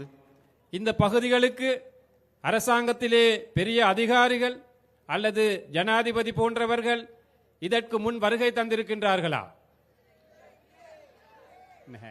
ඇයි? ஏன் அது? බෙදුණු ආණ්ඩුවක් තියෙනකොට එහෙමයි. ஒரு பிரிந்திருக்கும் அரசாங்கம் இருக்கும் போது அப்படித்தான். හැබැයි දැන් තියෙන්නේ බෙදීම අවසන් කරපු එකතු කරන ආණ්ඩුවක්. ඒ නිසා තමයි අපි වැලි වැටි තුරේට ඇවිල්ලා මේ දහස් ගණන් අම්මලා තාත්තලා සහෝදර සහෝදරයන් හම්බ වෙන්නේ. இன்று இருப்பது மக்களை பிரிப்பதற்கு பதிலாக மக்களை ஒன்று சேர வைக்கும் ஒரு அரசாங்கம். ஆகவே தான் நாங்கள் இன்று வெல்வெட்டி துறைக்கும் வந்து உங்களை நாங்கள் சந்தித்து இவ்வாறு கதைக்கின்றோம். මේ හයිය මේ එකතු වීම අපි යලි වෙන් වෙන්න ඉඩ දෙනවද? இவ்வாறு நாங்கள் ஒன்று சேர்ந்ததை மீண்டும் ஒரு முறை பிரிப்பதற்கு இடம் அளிப்போமா? අපි ඈත් වෙනවද? நாங்கள் இன்னும் ஒதுங்குகிறோமா? නෑ, අපි ඔක්කොම එකතු වෙන්න ඕන. இல்லை, நாங்கள் அனைவருமே ஒன்றாக சேர வேண்டும். මම මේ සැරේ අයවැය ලේඛනයට දානවා අලුත් යෝජනාවක්. இம்முறை வரவு செலவு திட்டத்திற்கு தோழர் புதிய ஒரு யோசனையை போடுகின்றாராம். අපේ රටේ හැම වෙලාවම තියෙන්නේ අපි එකිනෙකාට වෙනස් වූ උත්සව. நாங்கள் அனைவருக்குமே இந்த நாட்டிலே வாழ்கின்ற ஒவ்வொரு சாரார் ஒவ்வொரு இனத்திற்கு இருப்பது வெவ்வேறான விழாக்கள், வைபவங்கள். தைப்பொங்கல் උත්සවය දෙමළ ජනතාව හින්දු ජනතාව සමරනවා. தைப்பொங்கல் இந்து தமிழ் மக்கள் கொண்டாடுகிறார்கள். වෙසක් උත්සවය බෞද්ධ ජනතාව සමරනවා. விசாக் பண்டிகை பௌத்தர்கள் கொண்டாடுகிறார்கள். ක්‍රිස්තියානි ජනතාව නත්තල් සමරනවා. கிறிஸ்தவர்கள் நத்தாரை கொண்டாடுகிறார்கள். ඉස්ලාම් ජනතාව රාමසාන් සමරනවා. இஸ்லாமியர்கள் ராமசானை கொண்டாடுகிறார்கள். හැබැයි දෙමළ සිංහල මුස්ලිම් බෞද්ධ හින්දු කතෝලික ඉස්ලාම් අපි ඔක්කොම එකතු වෙලා සමරන දිනයක් ඕනේ නැද්ද අපිට? ஆனால் சிங்களவர், தமிழர், முஸ்லிம் என்ற வேறுபாடு இல்லாமல், பௌத்தம், இந்து, கத்தோலிக்க, இஸ்லாமியர் என்ற வேறுபாடு இல்லாமல் நாங்கள் அனைவருக்குமே ஒன்றாக சேர்ந்து கொண்டாட வேண்டிய ஒரு விழா வேண்டுமா வேணாமா? අපි සැලසුම් කරලා තියෙනවා. අපි සැලසුම් කරලා තියෙන ඔක්තෝබර් මාසේ මේ සියලු ජනපජාවන්ගේ සංස්කෘතීන්, ආහාර රටා, ජීවන රටාව, ඒ වගේම අඳින පළඳින රටා, මේ ඔක්කොම එකට එකතු කරලා සංගීතය, නාට්‍ය, කවි මේ ඔක්කොම එකතු කරලා ජාතියේ මහා මංගල්‍යය අපි ලෑස්ති කරලා තිබෙනවා. ஆகவே இந்த நாட்டிலே இருக்கும் அனைத்து மக்களுடைய ஒன்று சேர்வினால் அக்டோபர் மாதத்திலே, அதாவது இந்த நாட்டில் அனைத்து மக்களுடைய கலாச்சாரம், பண்பாடு, பழக்க வழக்கங்கள், உடை அலங்காரங்கள் அல்லது உணவுப் பொருள் தயாரிப்பு, உணவு கலாச்சாரம், இவை அனைத்தையுமே ஒன்று சேர்த்த ஒரு விழாவை நடத்துவதற்காக நாங்கள் திட்டமிட்டு இருக்கின்றோம். අපි ඈත්වෙලා හිටියට අපේ දරුවන්ට ඈත්වෙලා ඉන්න දෙන්න හොඳ නෑ. நாங்கள் கடந்த காலங்களிலே பிரிந்திருந்தாலும் எமது பிள்ளைகளுக்கு அந்த பிரிப்பதற்கான சூழலை நாங்கள் உருவாக்க கூடாது. අපේ පරම්පරා යුද්ධ කරගත්තට අපේ දරුවන්ගේ පරම්පරාවට යුද්ධ කරගන්න ඉඩ දෙන්නේ නෑ. எமது பரம்பரை யுத்தம் செய்தாலும் எமது பிள்ளைகளுக்கு ஒரு யுத்தத்தை ஏற்படுத்த நாங்கள் கூடாது. උතුරේ දකුණ නැගෙනහිර සියලු දරුවන් එකට එකතු වෙන රාජ්‍යයක් බවට මේ රාජ්‍ය අපි පත් කරනවා. வடக்கு, தெற்கு, கிழக்கு, மேற்கு என்ற அனைத்து பகுதிகளிலுமே உள்ள பிள்ளைகளை ஒன்று சேர்க்கும் ஒரு தேசிய விழாவாக நாங்கள் தேசிய அரசாங்கத்தின் முடிவுகளாக இதை நாங்கள் முன்னெடுப்போம். ලංකාවේ පළමු වතාවට ආණ්ඩුවක් හැදුනා පොඩි මිනිස්සුන්ගේ ආණ්ඩුවක්. இலங்கை வரலாற்றிலே முதற் தடவையாக சாதாரண மக்களுடைய ஒரு அரசாங்கம் அமைக்கப்பட்டிருக்கின்றது. එහෙම නෙවෙයිද? அப்படி இல்லையா? මීට කලින් ආණ්ඩු හැදුනේ ලොකු පවුල් වලින්. இதற்கு முன் அரசாங்கங்கள் அமைந்தது பெரிய பணக்கார வர்க்கத்தின் அந்த தேவைக்கேற்ப அவர்கள் தான் தலைவர்கள். තාත්තා අගමැති, අම්මා අගමැති, දුව ජනාධිපති. அப்பா பிரதமர், அம்மா பிரதமர், மகள் ஜனாதிபதி. එහෙමනේ. அப்படித்தானே? අයියා ජනාධිපති, මල්ලිත් ජනාධිපති. அண்ணாவும் ஜனாதிபதி, தம்பியும் ஜனாதிபதி. මාමා ජනාධිපති, බෑනත් ජනාධිපති. மாமா ஜனாதிபதி, மருமகன் ஜனாதிபதி. පහුගේ ජනාධිපති ඡන්දෙදි උත්සාහ කරා ජනාධිපතිවරුන්ගේ දරුවෝ දෙන්නෙකුත් ජනාධිපති වෙන්න. கடந்த ஜனாதிபதி தேர்தலிலே உங்களுக்கு தெரியும், 2 ஜனாதிபதிமார்களுடைய மகன்மார்களும் ஜனாதிபதி அந்த தேர்தலிலே போட்டியிட்டார்கள். එහෙමනේ. அப்படித்தானே? ඒ කියන්නේ බලය තිබ්බේ කාගාවද? அப்படி என்றால் அதிகாரம் யாருடைய கையில இருந்தது? උඩ ඉන්න පවුල් ගාව තමයි බලය அந்த තිබ්බේ. மேல் மட்டத்திலே இருந்த ஒரு வர்க்கத்தின் கையில தான் அதிகாரம் இருந்தது. හැබැයි මේ රටේ ජනතාව ஆனால் இந்த நாட்டிலே மக்கள் පහුගේ ජනාධිපති ඡන්දෙදි තීන්දුවක් ගත්තා. கடந்த ஜனாதிபதி தேர்தலில் ஒரு முடிவொண்டெடுத்தார்கள். උඩ පවුල් වලින් மேல்மட்ட அந்த வர்க்கத்தில் இருந்து බලය පහළ පවුල් අතර මාරු කරන්න. அந்த அதிகாரத்தை சாதாரண மக்களிட கையிலே வழங்க வேண்டும் என்று. හොඳ නැද්ද? நல்லமா கெட்டதா? නල්ලම්. නල්ලම්. නේද? දැන් අපිට තියෙන මොකද්ද? இப்போ எங்கள் முன்னூர் இருக்கும் දැන් හදලා තියෙනවා පොඩි මිනිස්සුන්ගේ ආණ්ඩුවක්. இப்போ எமக்கு முன் சாதாரண மக்களுடைய ஒரு அரசாங்கம் இருக்கின்றது. අපේ රාමලිංගම් සහෝදරලා, எமது ராமலிங்கம் தோழர், අපේ කුමරන් සහෝදරලා, எமது குமரன் தோழர், අපේ සහෝදරවරු எமது அனைத்தும் தோழர்கள், මේ කිසි කෙනෙක් පවුල් වලින් බලය ආපු අය නෙවෙයි. இவர்கள் யாருமே குடும்பத்தில் வாழையடியாக அதிகாரத்திற்கு வந்தவர்கள் அல்ல. සාමාන්‍ය මිනිස්සුන්ගේ දරුවෝ. சாதாரண மக்களுடைய பிள்ளைகள். මේ ප්‍රදේශයේ අපේ විශාල වැඩ කොටසක් වැඩ කරන இந்த பகுதியிலே நிறைய வேலைகள் செய்கின்றோம். මේ රැස්වීම ලෑස්ති කරන්නත් විශාල වෙහෙසක් දරපු இந்த கூட்டத்தை ஏற்பாடு செய்வதற்கு கூட அதிகளவாக பாடுபட்ட අපේ රූබන් සහෝදරය எமது ரூபன் தோழர். සාමාන්‍ය මිනිස්සු අපි. சாதாரண மக்கள் நாங்கள். එහෙනම් දැන් ආණ්ඩුවක් හැදලා තියෙන මොන වගේ ආණ්ඩුවක්ද? ஆகவே ஒரு அரசாங்கம் அமைந்திருக்கின்றது. எவ்வாறான அரசாங்கம்? අපේ ආණ්ඩුවක්. எமது அரசாங்கம். එහෙම නෙවෙයිද? அப்படி இல்லையா? මේක කාගේ ආණ්ඩුවද? இது யாருடைய அரசாங்கம்? අපේ ආණ්ඩුව. எமது අපි அரசாங்கம். ඔක්කොගේම ආණ්ඩුව. எமது அனைத்து மக்களுடைய அரசாங்கம். එහෙනම් අපිට අභියෝග කීපයක් තියෙනවා. ஆகவே எங்களுக்கு நிறைய சவால்களும் இருக்கின்றன. පළමු කොටම මේ ග්‍රාමීය ජනතාවගේ දුප්පත්භාවය නැති කරන්න ඕන. முதலாவதாக இந்த கிராமிய வறுமையை நாங்கள் ஒழித்து கட்ட வேண்டும். එහෙම නෙවෙයිද? அப்படித்தானே? හොඳ නිවහසක් නැහැ. சிறப்பான ஒரு வீடு இல்லை, ආදායම් මාර්ග නැහැ. வருமான வழி இல்லை, පානීය ජලය නැහැ. குடிநீர் இல்லை, ගමට එන්න හොඳ පාරක් නැහැ. வீட்டுக்கு வர்றதுக்கான கிராமத்துக்கு வர்றதுக்கான දරුවට பாதை උගන්නන්න இல்லை, හොඳ පාසලක් නැහැ. பிள்ளைக்கு நல்ல ஒரு ஸ்கூல் இல்லை, දීවර රස්සාව කරන්න විදියක් නැහැ. மீன்பிடி கடற்தொழில் செய்ய முடியவில்லை. විශාල බැටකන ජනතාවක්. எந்த பக்கத்திலும் நமக்கு கஷ்டங்களே இருக்கின்றன. අපේ ආණ්ඩුව எமது அரசாங்கம், අපි ඔක්කොම එකතු වෙලා හදාගත්තු ආණ්ඩුව. நாங்கள் அனைவருமே ஒன்று சேர்ந்து அமைத்த அரசாங்கம். ක්‍රමානුකූලව පියවරෙන් පියවර படிப்படியாக මේ ප්‍රශ්න ඔක්කොම විසඳන්න ලෑස්ති අපි. இந்த அனைத்து பிரச்சனைகளும் தீர்க்க தயாராக இருக்கின்றோம். හොඳද? நல்லமா? අපි ඉස්සරලම මේ අස්වැසුම දෙන ජනතාවගේ දීමනාව අපි වැඩි කරා. நாங்கள் ஏற்கனவே இந்த நலன்புரி கொடுப்பனவு அஸ்வசும கொடுப்பனவு கொடுப்பதை நாங்கள் நீடித்து அந்த அளவையும் கூட்டியிருக்கின்றோம். අපේ දුප්පත් අම්මා තාත්තගේ දරුවට ඉස්කෝලේ යන්න පාසල් පොත්පත් මිලදී ගන්න විදිහක් නැහැ. எங்கள வறுமைக்குட்பட்ட பெற்றோர்களுக்கு தனது பிள்ளையை பாடசாலைக்கு அனுப்புவதற்கு அந்த பாடசாலை உபகரணங்களை பெற்றுக்கொள்ள முடியாமல் இருந்தது. අපි අස්වැසුම ලබන සියලු පවුල්වල දරුවන්ට රුපියල් 6000ක් දුන්න පාසල් පොත් උපකරණ මිලදී அந்த ගන්න. அஸ்வசும கொடுப்பனவை பெற்றுக்கொள்ளும் பெற்றோர்களுக்கு அந்த பிள்ளைகளுக்கு வழங்குவதற்காக 6000 ரூபாய் நிதி ஒதுக்கினம் பாடசாலை உபகரணங்களை பெற்றுக்கொள்வதற்காக. ඒ විතරක් නෙවෙයි දැන් අපි තීන්දුවක් ගත්තා. ළමයි 300ට වඩා අඩු සියලු පාසල්වල දරුවන්ට රුපියල් 6000ක දීමනාවක් දෙන්න පාසල් පොත් මිලදී ගන්න. அதே போன்று நாங்கள் இன்னொரு முடிவெடுத்திருக்கின்றோம். 300க்கு குறைந்த பிள்ளைகள் படிக்கும் பாடசாலைகளிலே அந்த அனைத்து பிள்ளைகளுக்கும் 6000 ரூபாய் கொடுப்பனவு பாடசாலை உபகரணங்கள் பெற்றுக்கொள்வதற்காக வழங்குவோம் என்று. ඇයි අපි එහෙම කරන්නේ? ஏன் நாங்கள் அப்படி මේ செய்கின்றோம்? ගම්වල දුප්පත්භාවය ඉවත් කරන්න නම් දරුවන්ට හොඳට උගන්වන්න ඕන. இந்த கிராமங்களிலே இந்த பகுதிகளிலே வறுமையை ஒழித்து கட்ட வேண்டுமானால் பிள்ளைகளுக்கு நாங்கள் சிறப்பான கல்வியை கொடுக்க வேண்டும், வழங்க வேண்டும். එනිසා තමුන්නාන්සලා මහන්සි වෙන දරුවන්ට උගන්වන්න. ஆகவே நீங்களும் உங்களோட பிள்ளைகளுக்கு படிப்பிப்பதற்காக ஒத்துழையுங்கள், செயற்படுங்கள். දුප්පත්භාවයෙන් අපි මිදමු දරුවන්ට උගන්වමු. வறுமையிலிருந்து நாங்கள் மீளுவோம், பிள்ளைகளை படிக்க வைப்போம். අපි තීන්දුවක් අරන් තියෙනවා සියලු පාසල්වල ගුරු පුරප්පාඩු ඉවත් කරලා විශේෂයෙන්ම මේ අවුරුද්දේ අපි අලුතෙන් ගුරුවරු බඳව ගන්නවා පුරප්පාඩු වලට. அதே போன்று நாங்கள் இன்னொரு முடிவெடுத்திருக்கின்றோம். அனைத்து பாடசாலைகளிலும் ஆசிரியர் பற்றாக்குறையை நிவர்த்தி செய்து புதிய ஆசிரியர்களை நாங்கள் நியமனம் வழங்கி அவற்றுக்கு பெற்றுக்கொண்டு சிறப்பான இந்த கல்வியை முன்னுக்கு கொண்டு போவதற்காக. අපේ දිසාපතිතුමා ඉන්නවා, එතුමා දන්නවා எம்- ගුරු හිගේ තියෙන පාසල් අපිට කියන්න අපි ගුරුවරු එවන්නම්. எமது மாவட்ட செயலாளர் இருக்கின்றார் இங்கே.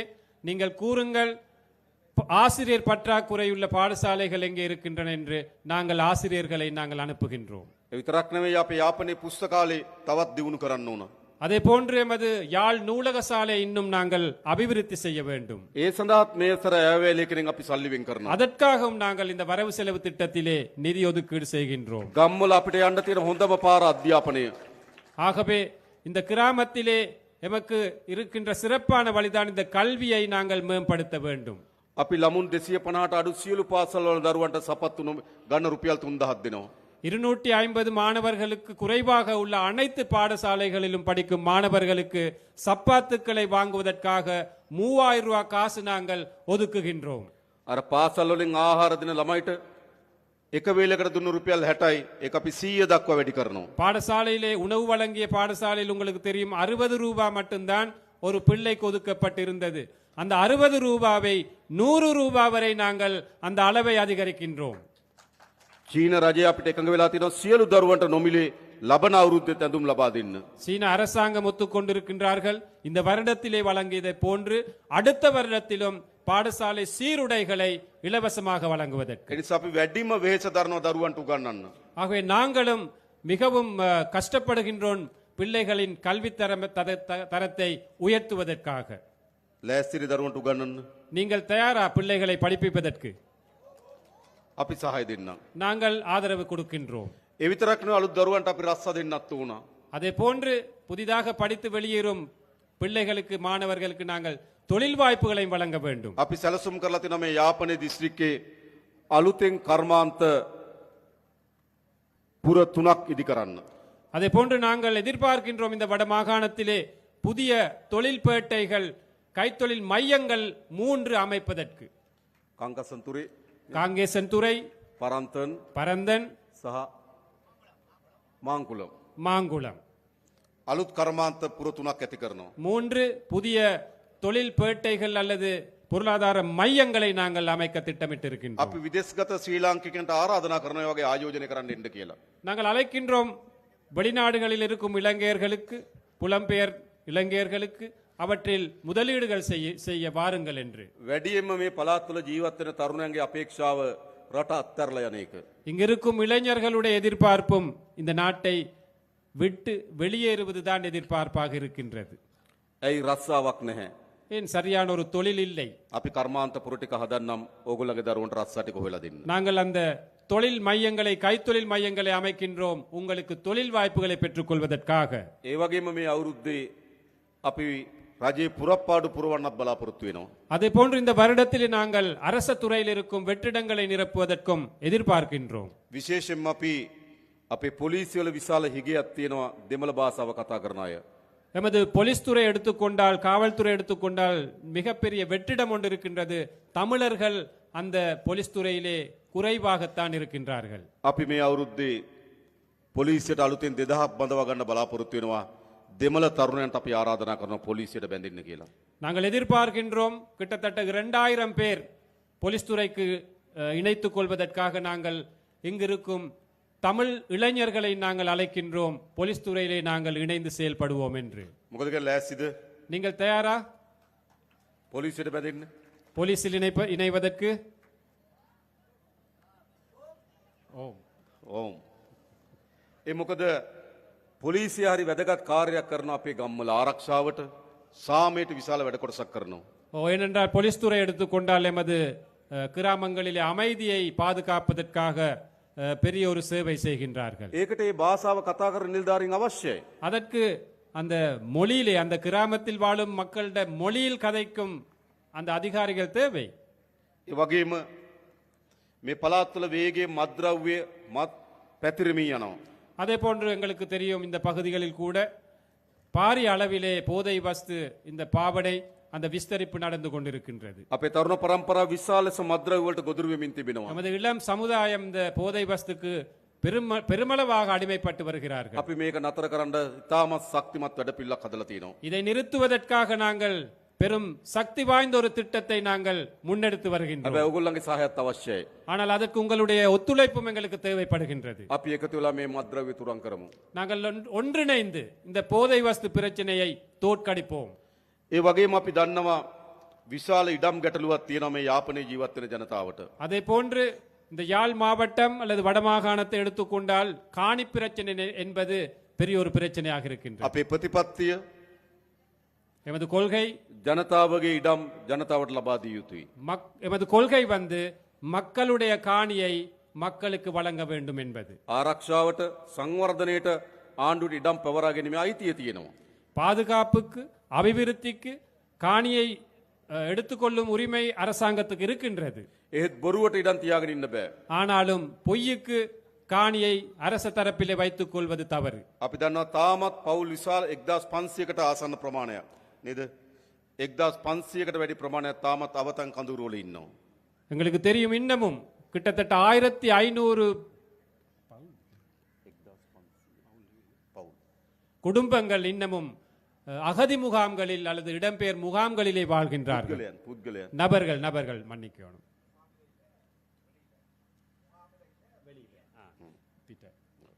ඒ නිසා ඒගොල්ලන්ට අපි ඉක්මනින්ම තමන්ගේ වාසස්ථාන ලබා දෙන්න කටයුතු කරනවා. ஆகவே அவர்களுக்கும் நிரந்தரமான வீடுகள் வீட்டு வசதிகளை செய்து கொடுப்பதற்காக நாங்கள் முடிவெடுத்திருக்கின்றோம். අපි ඉඩම් ගැටලුව විසඳන්න.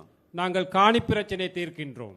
ඒ විතරක් නෙවෙයි ගම්වල அது மட்டுமல்ல கிராம மட்டத்திலே විශාල ලෙස පාරවල් කඩා වැටලා තියෙන්නේ. நிறைய பாதைகள் போக இயலாத ஒரு நிலையில இருக்கின்றன. ගම් වතුර නිසා හානි වුණා. வெள்ளப்பெருக்கு பிரச்சனை இருக்கின்றது. කාලයක් තිස්සේ නඩත්තු නොකරපු නිසා හානි වෙලා நீண்ட තියෙනවා. நாட்களாக அந்த பாதையை பராமரிக்கவில்லை. අපි අද දිස්ත්‍රික් සංවර්ධන කමිටුව කැඳෙව්වා. நாங்கள் இன்று மாவட்ட அபிவிருத்தி குழு கூட்டத்தை கூட்டினோம். ඒදී අපි මාර්ග සංවර්ධන අදාළ නිලධාරීන්ගෙන් ඇහුවා කීයක් ඕනද පාරවල් හදන්න මේ අවුරුද්දේ හදන්න පුළුවන් ගාන කියන්න. ඒකට අපි සල්ලි වෙන් කරලා දෙනවා. அந்த கூட்டத்திலே கேட்டிருக்கின்றார் எவ்வளவு நிதி தேவை அந்த பாதைகளை புனரமைப்பதற்கு புதிதாக அமைப்பதற்கு எவ்வளவு நிதி தேவை அந்த நிதியை இந்த வருடத்திலே வரவு செலவு திட்டத்திலே வழங்குவோம் என்று தோழர் வாக்குறுதி මේ පාරවල් ටික හදන්න ඕන. அந்த பாதைகளை அமைக்க வேண்டும். හොඳ පානීය වතුර දෙන්න ඕන. சிறப்பான குடிநீர் வசதியை கொடுக்க வேண்டும். ඒව තමයි ජනතාවගේ ප්‍රශ්න. அவைதான் மக்களுடைய பிரச்சனைகள். ද අපි ආණ්ඩුවක් හදලා තියෙනවා මොකටද? நாங்கள் ஒரு அரசாங்கத்தை அமைத்திருக்கின்றோம். எதற்காக? ජනතාවගේ ප්‍රශ්න විසඳන්න ආණ්ඩුවක්. மக்களுடைய பிரச்சனைகளை தீர்ப்பதற்கான அரசாங்கம். ජනතාවගේ ආණ්ඩුවක්. மக்களுடைய அரசாங்கம் අපි හදලා තියෙනවා. நாங்கள் அமைத்திருக்கின்றோம். අපි දන්නවා දැන් කාලාන්තරයක් තිස්සේ எங்களுக்கு தெரியும் நீண்ட நாட்களாக මේ උතුරු මුහුද இந்த வடமாகாண இந்த கடற்பரப்பு විශාල දීවර ගැටලුවක් තියෙනවා. பெரும்பான்மையான மீன்பிடி கடற்தொழில்களுடைய பிரச்சனைகள் காணப்படுகின்றன. අපේ දීවර ජනතාව එකෙන් විශාල ලෙස බැට කනවා. எமது மீனவர்கள் அதில் கவலைப்படுகின்றார்கள், கஷ்டப்படுகின்றார்கள். මුහුදේ තියෙන පරිසර පද්ධතිය පවා විනාශයට ලක් වෙනවා. அந்த கடல் அடியில் உள்ள அந்த நிலைகள் கூட சுற்றுச்சூழல் கூட அழிவடைந்து අපේ வருகின்றன. දීවරෙන්ට මුහුද යන්න බැරි තත්ත්වයක් ඇති වෙලා තිබෙනවා. எமது மீனவர்களுக்கு கடற்தொழிலுக்கு போக இயலாத ஒரு நிலை இருக்கின்றன. මේ ප්‍රශ්නේ විසඳන්න ඕන. அந்த பிரச்சனை தீர்க்க வேண்டும். අපි ඉන්දියානු රජයත් එක්ක කීප අවස්ථාවකදී සාකච්ඡා කරා. நாங்கள் இந்திய அரசாங்கத்திடம் பல தடவைகள் பேச்சுவார்த்தை நடத்தினோம். නාවික හමුදාවන්ට අපි ආරක්ෂාව තහවුරු කරන්න කියලා නියෝග දුන්නා. கடற்படைக்கு எமது கடற்பரப்பிலே பாதுகாப்பை வலுப்படுத்த வேண்டும் என்ற அந்த கட்டளை நாங்கள் விட்டிருக்கின்றோம். ද පියවරෙන් පියවර படிப்படியாக ක්‍රමානුකූලව මේ දීවරය මුහුණ දී තිබෙන ගැටලුව අපි විසඳන්න කටයුතු කරනවා. இந்த கடற்தொழிலாளர்கள் மீனவர்கள் முகம் கொடுக்கும் பிரச்சனைகளை நாங்கள் தீர்ப்போம். මේ මුහුද තමුන් වහන්සේලාගේ මුහුද இந்த கடற்பரப்பு என்பது உங்களுடைய கடல். මාළුවන් අල්ලන්න අයිතිය තියෙන තමුන් වහන්සේලාට. மீன் பிடிக்கும் உரிமை இருப்பது உங்களுக்கு. ඒ අයිතිය අපි තහවුරු කරන්න ඕන. அந்த உரிமையை நாங்கள் உறுதிப்படுத்த வேண்டும். ඒ සඳහා අපිට කාලයක් දෙන්න. அதற்கு சில காலங்கள் எங்களுக்கு வழங்குங்கள். හැබැයි විසඳන්න ඕනේ ප්‍රශ්නය. கட்டாயமாக நாங்கள் அதை தீர்க்க வேண்டும், தீர்க்க வேண்டிய ஒரு பிரச்சனை. අපේ දීවර ජනතාව බයෙන් எமது மீனவர்கள் பயந்து මුහුදු යන්නේ නැතුව கடலுக்கு செல்லாமல் මුළු මාළු සම්පතම විනාශ කරමින් ஒட்டுமொத்த மீன் வளத்தையும் அழித்த வண்ணம் නීති විරෝධී ටෝලර් යාත්‍ර උපයෝග කරගනිමින් சட்டவிரோதமான ட்ரோலர்களை பயன்படுத்தி මේ කරන විනාශය නතර කළ යුතුයි. இந்த அழிவை நிப்பாட்ட வேண்டும். கட்டாயமாக නතර කරන්න ඕනේ නැද්ද? நிப்பாட்ட வேணாமா? வேணும். අපි ඒක කරන්න ඕන. நாங்கள் அதை செய்ய வேண்டும். අපි ඒ සඳහා වැඩ කටයුතු කරමින් ඉන්නවා. அதற்காக நாங்கள் செயல்பட்டு கொண்டிருக்கின்றோம். මොකද මේක අපේ මුහුද අපේ ජනතාව. இது எங்களுடைய மக்கள், எமது கடற்பரப்பு. ඒඳ ප්‍රශ්න අපි විසඳීම සඳහා උපරිම උත්සාහයක් දරනවා. ஆகவே பிரச்சனைகள் தீர்ப்பதற்காக நாங்கள் முழு மூச்சாக செயல்படுவோம். ඒ වගේම පහුගිය මැතිවරණයේදී அதே போன்று கடந்த தேர்தலிலே ජනතාවගේ විශාල උවමනාවක් තිබුණා. மக்களுடைய மிகப்பெரிய ஒரு எதிர்பார்ப்பாக இருந்தது, අපේ රටේ මේ දේශපාලන සංස්කෘතිය වෙනස් කරන්න. எமது நாட்டிலே இந்த அரசியல் கலாச்சாரத்தை மாற்றி அமைக்க வேண்டும் என்று. අපේ රටේ දේශපාලනය තිබුණේ எமது நாட்டில் அரசியல் இருந்தது මහජනයාට වඩා උඩින් ඉන්න දේශපාලනයක්. மக்களை விட மேலாக இருக்கும் அரசியல் தான் எமது நாட்டிலே காணப்பட்டது. මහජනයාත් එක්ක සමීප දේශපාලනයක් නෙවෙයි. மக்களுடைய நெருக்கம் ஒன்று இருக்கவில்லை. නායකයෝ ඉන්නේ ජනතාවට වඩා උඩින්. தலைவர்கள் இருப்பது மக்களை விட மேலாக. මහජනයාගේ ධනෙ විශාල ප්‍රමාණයක් පාලකයෝ නාස්ති කරනවා. உங்களுடைய வரிப்பணத்தை அதிகாரிகள் எவ்வளவு வீணாக்கினார்கள். විශාල ප්‍රමාණයක් හොරකම් කරනවා. அதிகளவானதை களவெடுத்தார்கள், திருடினார்கள். අපි ඒක නතර කරපු ආණ්ඩුවක්. அதை நிறுத்திய அரசாங்கம் ஒன்று எமது அரசாங்கம் என்பது. මේ කංකසන්තුරෙත් හදලා තියෙනව නේද ජනාධිපති මන්දිරය? வெல்வெட்டித்துறை அல்லது காங்கேசன் துறையிலையும் இருக்குதானே ஜனாதிபதி மாளிகை ஒன்று. දැකලා තියෙනව නේද? கண்டிருக்கிறீங்களா? மயிலெட்டி. මයිලිටි ප්‍රදේශයේ තියෙනවා. ඔව්. මෙහෙට ජනාධිපති මන්දිරයක් ඕනද? இங்க ஜனாதிபதி மாளிகை ஒன்று தேவையா? මට නම් එපා. தோழருக்கு வேணாமா? ඕගොල්ලන්ට ඕනද? உங்களுக்கு வேணுமா? வேண்டாம். මට එපා. தோழருக்கு வேண்டாமாம் அது. අපි අද දිසාපතිතුමාටත් ආණ්ඩුකාරතුමාටත් කිව්වා ඒකට ගැලපෙන ව්‍යාපෘතියක් හොයලා දෙන්න. අපි ඒකට ජනාධිපති මන්දිරය දෙන්න. இன்று மாவட்ட செயலாளருக்கும் அதே போன்று ஆளுநர் அவர்களுக்கும் கூறினாராம், அந்த மாளிகை தொடர்பாக எதிர்காலத்தில் அதை எப்படி பராமரிப்பதற்கான உரிய திட்டம் ஒன்று அமையுங்கள், அதற்கு ஆதரவு அளிக்கிறோம் என்று. හොඳද? நல்லமா? ඒක යුනිවර්සිටි එකක් දාන්න හොඳයි නම් අපි ඒක කරමු. அதுல பல்கலைக்கழகம் ஒன்று போட வேணுமா இருந்தா அதுக்கு சப்போர்ட் பண்றோம். සංස්කෘතික මධ්‍යස්ථානයක් දාන්න ඕන නම් ඒක කරමු. கலாச்சார ஒரு மண்டபமாக அமைக்க வேண்டும் என்றால் அதற்கு ஆதரவு தெரிவிக்கிறோம். හොඳයිනේ. நல்லமா? මෙහෙ විතරක් නෙවෙයි නුවරඑළිය මාලිගයටත් අපි ඒක කරනවා. இங்கு மட்டுமல்ல, நுவரெலியாவிலும் இருக்கு, அதற்கும் அப்படித்தான் செய்வோம். අනුරාධපුරයකටත් ඒක කරනවා. அனுராதபுரத்தில் இருக்கும், அதற்கும் அப்படித்தான் செய்வோம். මයියංගනයකටත් ඒක කරනවා. மையாங்கனையில் இருக்கு ஒன்று, அதற்கும் அப்படித்தான் செய்வோம். කතරගමයකටත් ඒක කරනවා. கதிர்காமத்தில் இருக்கு, அதற்கும் அப்படித்தான் செய்வோம். මේ හැමතැනම ජනාධිපති මන්දිර. அனைத்து இடங்களிலுமே ஜனாதிபதி மாளிகைகள். அவர் අවතාර කියලා ෆිල්ම් එකක් තිබ්බ නේද? அவதார் என்ற ஒரு படம் இருந்துச்சு, பாத்தீங்களா? අවතාර කමලහාසන් නේ. කමලහාසන් හිටියේ අවතාර. அவதார் ඈ? அவதாரம் අවධාරම්. දස අවධාරම්. தசாவதாரம் ඒ වගේ තමයි ජනාධිපතිත්. එක එක ස්වරූපයෙන් ඉන්න එක එක මාලිගා. ஓ தசாவதாரம் மாதிரி என்ன ஒவ்வொரு மாளிகைகளும் ஒவ்வொரு ஒரு விதமாக இருக்கிறதுக்கு தான் அதுகளை அமைச்சிருக்கு. අපි ඒක වෙනස් කරනවා. அதை நாங்கள் மாற்றி அமைப்போம். හොඳයිනේ. நல்லந்தானே? රයිට්. ඇයි ඒ? ஏன் அது මහජනයාගේ දෙන මෙච්චර නායකයෝ නාස්ති කරන්න හොඳ නෑ. மக்களுடைய பணத்தை வீணாக்க கூடாது இந்த தலைவர்கள். මහජනයාගේ ධනය නායකයෝ මෙච්චර වියදම් කරන්න හොඳ නෑ. மக்களுடைய பணத்தை இந்த அரசியல் தலைவர்கள் இவ்வாறு செலவழிக்க கூடாது. අපි දුප්පත් රටක්. நாங்கள் வறுமைக்குட்பட்ட ஒரு நாடு, ජනතාවත් දුප්පත්. மக்களும் வறுமைக்குட்பட்டவர்கள், නායකයා தலைவர் දසවදාර. தசாவதாரமாக இருக்கின்றார். හොඳද? நல்லமா அது? ඒ දේශපාලන වෙනස් වෙන්න ඕනේ නැද්ද? அந்த அரசியல் மாறணுமா வேணாமா? අන්න ඒ දේශපාලන අපි වෙනස් කරලා තියෙනවා. அந்த அரசியலை நாங்கள் மாற்றிருக்கின்றோம். මේ දේශපාලන තමයි අපේ රට ඕන. இந்த அரசியல் தான் நமக்கு தேவைப்படுவது. ඒ නිසා අපේ රට ගොඩනැගීමේ දිශාවට අපි පය තබලා තියෙනවා.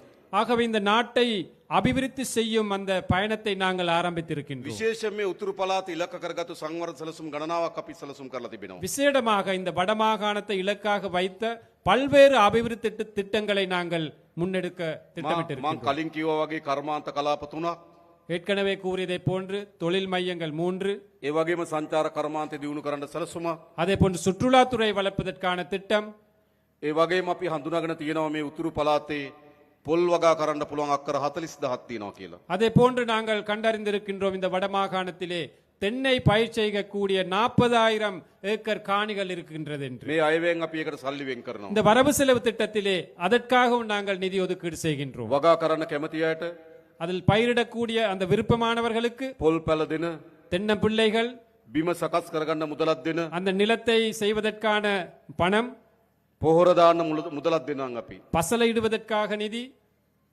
நாங்கள் வழங்குவோம். ඔගොල්ලෝ වගා කරන්න ලෑස්තිද? நீங்கள் பயிரிட விருப்பமாக இருந்தால் நாங்கள் அவற்றை வழங்க தயாராக இருக்கின்றோம். වගා කරන්න ඕන. தென்னை பயிர் செய்ய நாங்கள் අපි முன்னெடுக்க ඔක්කොම வேண்டும். එකතු වෙලා මේ රට හදන්න ඕන. நாங்கள் அனைவருமே ஒன்றிணைந்து இந்த நாட்டை கட்டியெழுப்ப வேண்டும். මම දන්නවා මේ උතුරු පළාතේ ජනතාව எனக்கு தெரியும் இந்த வடமாகாணத்திலே உள்ள மக்கள், විශාල ලෙස කුස්කර්මාන්තයට විහිසෙන ජනතාවක්. கணிசமான மக்கள் விவசாயத்துறையில் ஈடுபடுகின்றார்கள். හැබැයි නිසි මිලක් නැහැ. ஆனால் சரியான விலை இல்லை, නිසි සැලැස්මක් නැහැ. சரியான ஒரு திட்டம் ஒன்று இல்லை. එදා ගොවි ජනතාව මූණ දී තියෙන ගැටලු වලට අපි විසඳුම් හොයන්නම්. அவ்வாறு விவசாயிகள் முகம் கொடுத்திருக்கும் பிரச்சனைகளுக்கும் நாங்கள் தீர்வு வழங்குவோம். මේ වන විටත් අපි පොහොර සානාධාර රුපියල් 25000 දක්වා වැඩි කරා. ஏற்கனவே நாங்கள் பசலை மானியத்தை 25,000 ரூபாய் வரையும் நாங்கள் அதிகரித்தோம். අපිට ඕන ජනතාවගේ ජීවිතය උසස් කරන්න. எமக்கு தேவை சாதாரண மக்களுடைய வாழ்க்கை தரத்தை உயர்த்த வேண்டும். ගොඩක් අපේ මේ ගැටුම් පිටිපස්සේ තියෙන්නේ. நாம் முகம் கொடுக்கும் கணிசமான பிரச்சனைகளுக்கு பின்னால் இருப்பது, ගොඩක් මේ යුද්ධ පිටිපස්සේ තියෙන්නේ. கணிசமான இந்த யுத்தங்களுக்கு பின்னால் இருப்பது ආර්ථික ප්‍රශ්නයක් තියෙනවා වැඩිපුර. பொருளாதார பிரச்சனை தான் கூடிய பாகம் இருக்கின்றது. එඳ මේ ආර්ථික ප්‍රශ්නට අපි උත්තර හොයන්න ඕන. ஆகவே இந்த பொருளாதாரத்துறை வளர்க்கும் அந்த பிரச்சனைகளுக்கு தீர்வு காண வேண்டும். ඒකට අපි සැලසුම් හදලා තියෙනවා. அதற்கு நாங்கள் திட்டங்களை அமைத்திருக்கின்றோம். ඒ වගේම භාෂාව அதே போன்று மொழி உரிமை, අපි ප්‍රධාන වශයෙන් සිංහල දෙමළ භාෂාව කතා කරන ජන කණ්ඩායම් දෙකක් ඉන්නවා. பிரதானமாக இந்த நாட்டிலே தமிழ், சிங்களம் என்ற மொழிகளை கதைக்கும் மக்கள் இருக்கின்றோம். ඒ හැම පුරවැසියෙකුටම அந்த அனைத்து பிரஜைகளுக்கும் තමන්ගේ භාෂාවෙන් රාජ්‍යත් එක්ක ගනුදෙනු කරන තියෙන අයිතිය ஹதන්න ඕන. தனது தாய்மொழியிலே அரசாங்கத்துடன் தொடர்பு கொள்ளும் அந்த உரிமையை ஏற்படுத்த வேண்டும். තමන්ගේ භාෂාවෙන් පොලිසියට ගිහලා පැමිණිල්ලක් කරන්න අවස්ථාව තියෙන්න ඕන.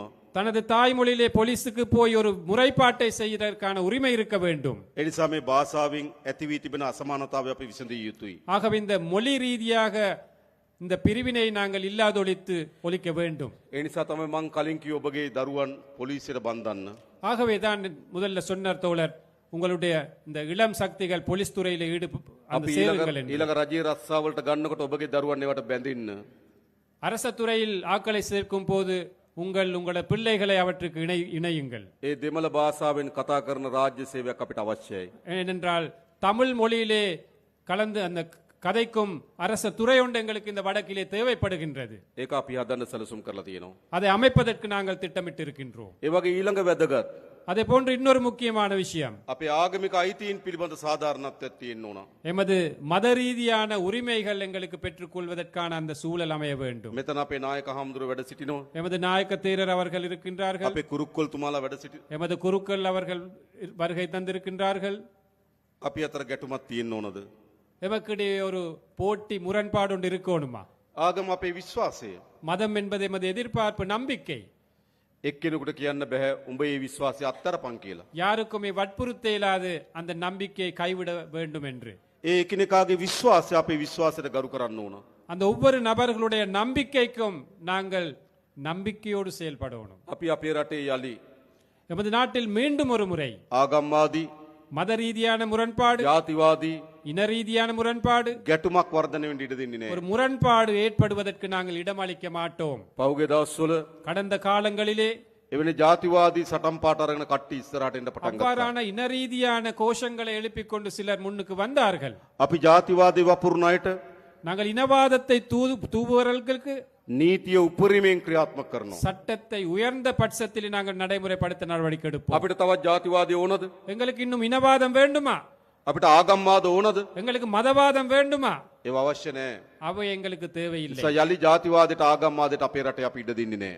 மீண்டும் ஒரு முறை இந்த இனவாதத்திற்கு மதவாதத்திற்கு நாங்கள் இடமளிக்க மாட்டோம். අපේ දරුවන් ආයේ ගැටුම්කාරී රටක් හදන්නේ නෑ අපි. අපේ දරුවන්ට ආපහු ගැටුම්කාරී රටක් හදන්න ඉඩ දෙන්නේ නෑ අපි. எமது பிள்ளைகளுக்கு மீண்டும் இனவாத மத ரீதியான மதவாத ஒரு முருகல் நிலை ஏற்படுத்த நாங்கள் இடமளிக்க மாட்டோம். ඒ පිළිබඳ අපි සැලසුම් හදලා තියෙනවා. அதற்கான திட்டங்களை நாங்கள் ඊළඟ அமைத்திருக்கிறோம். අපි එකිනෙකාගේ සංස්කෘතිය වෙනස්කම් තිබෙනවා. அதே போன்று எமது கலாச்சாரங்களிலே பல்வேறு வித்தியாசங்கள் ඒවට காணப்படுகின்றன. අපි ගරු කරන්න ඕන. அவற்றுக்கு நாங்கள் மதிப்பளிக்க வேண்டும். අපේ දරුවියන් ඉන්නවා. எமது பிள்ளைகள் ඒට ආවේනික සංස්කෘතියක් එක්ක. அதற்கு தனித்தான ஒரு கலாச்சாரம் இருக்கின்றது. ලස්සන නැද්ද මේ දරුවන්? இந்த பிள்ளைகள் எடுத்துக்கொண்டால் எவ்வளவு அழகாக இருக்கின்றார்கள். ලස්සනයි අපිට.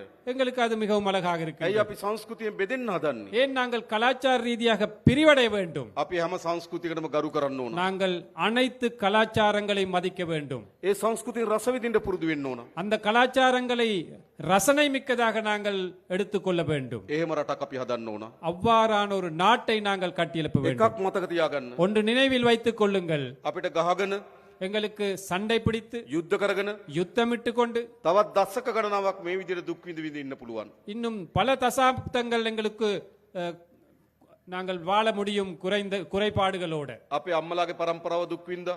எமது பெற்றோர்களுடைய பரம்பரை கஷ்டப்பட்டார்கள், අපේ පරම්පරාව දුක් විඳා. நாங்கள் எமது பரம்பரை கஷ்டப்பட்டோம். මේ ගැටුම් යුද්ධ හදාගෙන අපිට ඕන නම් අපේ දරුවන්ගේ පරම්පරාවත් යුද්ධයකට තල්ලු කරන්න இந்த පුළුවන්. முரகல் நிலை யுத்தங்களை ஏற்படுத்தி எமது இந்த பிள்ளைகளுடைய பரம்பரை எங்களுக்கு தேவை என்றால் கஷ்டமான ஒரு நிலைக்கு கொண்டு போகலாம். ඒ නිසා අපිට ගහගෙන මරාගෙන ඇන කොටාගෙන රටකට ඉස්සරහට යන්න බෑ. ஆகவே சண்டை பிடித்து முரண்பட்டு இவ்வாறு ஒரு நாட்டுக்கு முன்னுக்கு போக இயலாது. අපේ රට ඉස්සරහට යන්නෙම எமது நாடு முன்னுக்கு போவதாக இருந்தால் අපි අතර සමගිය හැදුනොත් විතරයි.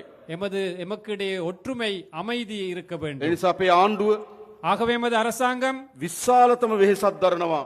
மிக பெருவளவாக நாங்கள் கஷ்டப்படுகின்றோம், செயல்படுகின்றோம். අපි අතර සමගිය හදන්න. எமக்கிடையே ஒற்றுமை ஏற்படுவதற்காக நாங்கள் ඒ සමගිය සඳහා හොඳම ධෛර්යය දුන්නේ ඕගොල්ලෝ.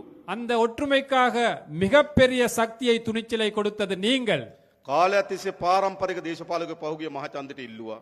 காலம் காலமாக இருந்த பாரம்பரிய அரசியல்வாதிகள் கடந்த தேர்தலிலே போட்டியிட்டார்கள்.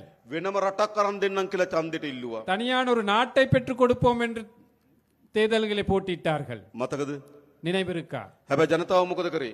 ஆனால் மக்கள் என்ன செய்தார்கள்? වෙනම රටක් දෙන්නම් කියපු අය, தனியான நாட்டை பெற்றுக் கொடுப்போம் என்று පවුල් වලින් கூறியவர்களை, දේශපාලනය කරපු අය குடும்ப வாயிலாக அரசியல் செய்தவர்கள் ඒ ප්‍රතික්ෂේප කරලා அவர்களை நிராகரித்து விட்டு මේ යාපනයේ දිස්ත්‍රික්කයේ අපිට ජයග්‍රහණය අරන් දුන්නා. இந்த யாழ் மாவட்டத்திலே எமக்கு வெற்றிகளை பெற்றுக் கொடுத்தார்கள். ඒකෙන් කියන්නේ මොකද්ද?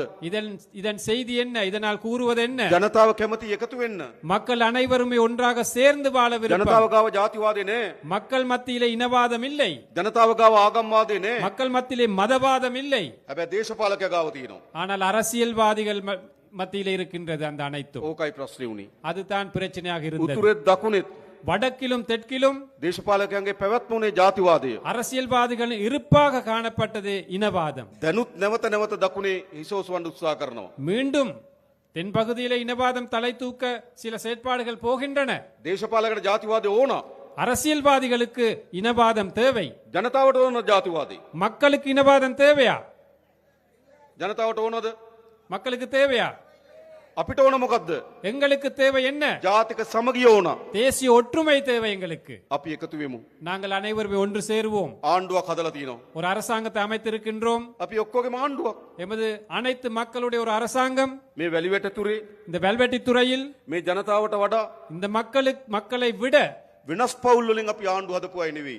வேறு குடும்பங்களால குடும்ப பின்னணிகளால் அரசாங்கத்தை அமைத்தவர்கள் அல்ல நாங்கள். අපි තමුන්නාන්සලා වගේමයි.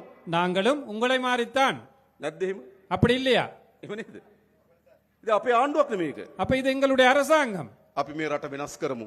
நாங்கள் இந்த நாட்டை மாற்றி அமைப்போம். අලුත් යුගයකට ගෙන යමු. புதிய ஒரு யுகத்திற்காக ඒ நாங்கள் නිසා கொண்டு போவோம். තමුන්නාන්සලා අපි කරේ තිබුණු විශ්වාසය ஆகவே எம் மீது வைத்த நம்பிக்கை අපි බිඳින්නේ නැහැ. நாங்கள் ஒருபோதும் சிதைக்க மாட்டோம். මතක තියාගන්න.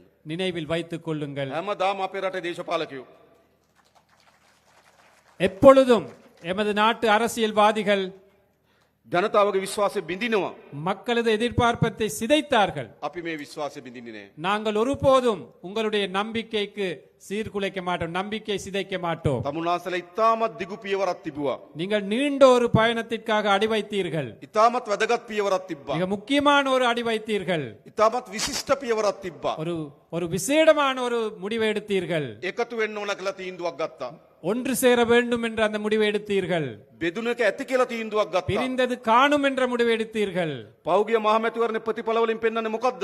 கடந்த பாராளுமன்ற தேர்தல் பெருபேரில் காட்டுவது என்ன? බෙදනව වෙනකොට එකතු වෙන්න ඕන කියලා. பிரிப்பதற்கு பதிலாக நாங்கள் ஒன்று சேர வேண்டும் என்பது. එකතු කරන්න අපිට පුළුවන් කියලා විශ්වාසය හැදුවා. அதை இணைக்க எமக்கு முடியும் என்ற நம்பிக்கை ஏற்படுத்தினீர்கள். අපි ඒ විශ්වාසය රකින්නවා. அந்த நம்பிக்கையை நாங்கள் பேணுவோம். මේ රටේ හොරකම නතර කරනවා. இந்த நாட்டின் ஊழலை திருட்டை நாங்கள் நிறுத்துவோம். නාස්තිය නතර කරනවා. வீண் விரயத்தை நிறுத்துவோம். හොරකම් කරපු අයට දඬුවම් දෙනවා. திருடியவர்களுக்கு தண்டனை கொடுப்போம். මොකද කියන්නේ? என்ன சொல்றீர்கள்? ඕනද නැද්ද? நல்லமா கெட்டதா? ඕනද නැද්ද? தேவையா இல்லையா? අවශ්‍යයි. தேவை தேவை. අපේ රටේ දරුවට විදින ඉන්ජෙක්ෂන් එකෙන් හොරකම් කරලා නම් எமது பிள்ளைகளுக்கு குழந்தைக்கு ஏத்தும் ஊசியிலே களவெடுத்திருந்தால், බාල බෙහෙත් ගෙනල්ලා නම් தரக்குறைவான மருந்துகளை இறக்குமதி செய்திருந்தால், ස්පිරිතාලේ හදනකොට ඒකෙන් හොරකම් කරලා නම් வைத்தியசாலைகளில் இருந்து களவெடுப்பதாக இருந்தால், පාර හදනකොට ඒකෙන් හොරකම් කරලා නම් வீதியை அமைக்கும் போது அதிலிருந்து களவெடுத்திருந்தால், කෝටි ගණන් ධනෙ එක්රැස් කරගෙන යන දේශපාලකයෝ கோடிக்கணக்கான நிதியை அரசியல்வாதிகள் ஒன்று சேர்த்திருக்கின்றார்கள். ඒ ගැන පරීක්ෂණ කරන්න ඕනේ නැද්ද? அது தொடர்பாக விசாரணை நடத்த வேண்டுமா வேண்டாமா? දඬුවම් දෙන්න ඕනේ නැද්ද? தண்டனை வழங்க வேண்டுமா வேண்டாமா? අන්නේ දඬුවම් දෙන ආණ්ඩුව තමයි ජාතික ජනබලවේගයේ ආණ්ඩුව. அவ்வாறு தண்டனை வழங்கும் அரசாங்கம் தான் தேசிய மக்கள் சக்தி அரசாங்கம். දැන් දූෂණයට සම්බන්ධ වෙන අය එක්කම එකතු වෙලා இப்போது அந்த ஊழல் மோசடிகளிலே தொடர்புடைய அனைவரும் ஒன்று சேர்ந்திருக்கின்றார்கள். පහුගිය මැතිවරණ වේදිකාවේදී கடந்த அரசியல் மேடையிலே ගොඩක් වේදිකාවලට බෙදිලා හිටියා. பல மேடைகளிலே பிரிந்திருந்தார்கள். සමහර අය කොළ පාට වේදිකාවේ, சிலர் பச்சை மேடையிலே, සමහර අය කහ පාට වේදිකාවේ, சிலர் மஞ்சள் மேடையிலே, සමහර අය දුබුරු පාට වේදිකාවේ இன்னும் சிலர் அந்த சிவப்பு மேடையிலே ඡන්දෙදි බෙදිලා හිටියා. தேர்தலிலே பிரிந்திருந்தார்கள். දැන් මොකද වෙන්නේ? இப்போ என்ன நடக்குது? අන්න ඊයේ සාකච්ඡා තියලා එකතු වෙන්න நேற்று அவர்கள் கலந்து ஆலோசிக்கின்றார்கள் ஒன்று சேர்வதற்காக. බලනකොට කවුද? யார் அதில் இருப்பவர்கள்? එක්කෙනෙක් මහ බැංකුවට ගහලා, ஒருவர் மத்திய வங்கியை கொள்ளையடித்தவர், තව කෙනෙක් ඕස්ට්‍රේලියාවේ සුද්දෙක් රවට්ටලා, இன்னொருத்தர் ஆஸ்திரேலியாவில் ஒரு வெள்ளை அந்த குடிமகனை ஏமாத்தியவர், තව කෙනෙක් කනිත් තෙල් වලින් මිද ගහලා. இன்னொருத்தர் எரிபொருளால களவெடுத்தவர். දැන් මොකද වෙලා තියෙන්නේ? இப்போ என்ன நடந்திருக்கின்றது? ඒගොල්ලෝ ඔක්කොම එකතු වෙලා මොකටද? இந்த அனைவருமே ஒன்று சேர்ந்து இருக்கிறார்கள். எதற்காக? බේරෙන්න. தப்புவதற்காக, அதிலிருந்து தப்புவதற்காக. හැබැයි ඒගොල්ලෝ එකතු වුණාට ජනතාව අපි එකතු වෙලා ඉන්න තාක්කල් ඒගොල්ලන්ට මේ වැඩේ කරන්න බෑ. அவர்கள் ஒன்று சேர்ந்தாலும் மக்கள் என்ற அடிப்படையில் நாங்கள் ஒன்று சேர்ந்து இருக்கும் வரையும் அவர்களுடைய எதிர்பார்ப்பை நிவர்த்தி செய்ய முடியாது. ඒගොල්ලෝ උත්සාහ කරන්න එකතු වෙලා පරීක්ෂණ කරන එක නතර කරන්න. அவர்கள் முயற்சிப்பது அவர்கள் ஒன்று சேர்ந்து இந்த விசாரணைகள் நடத்துவதை நிப்பாட்டுவதற்காக. එකතු වෙලා දඬුවම් දෙන එක වළක්වන්න. ஒன்று சேர்ந்து தண்டனை கொடுப்பதை நிப்பாட்டவே அவர்கள் முயற்சிக்கிறார்கள். හැබැයි උඩ ඒගොල්ලෝ එකතු වුණාට அவர்கள் மேல் மட்டத்திலே ஒன்று சேர்ந்தாலும் බිම ජනතාව එකතු වෙලා ඉන්නේ අද මේ ආණ්ඩුවත් එක්ක. கீழ் மட்டத்திலே மக்கள் ஒன்று சேர்ந்திருப்பது இந்த அரசாங்கத்துடன். ඒ නිසා මේ දූෂිතයන්ට දඬුවම් දීමේ වැඩේ අපි කරනවා. ஆகவே நாங்கள் இந்த ஊழல் மோசடியாளர்களுக்கு தண்டனை வழங்கும் அந்த செயற்பாட்டை கட்டாயமாக நாங்கள் முன்னெடுப்போம்.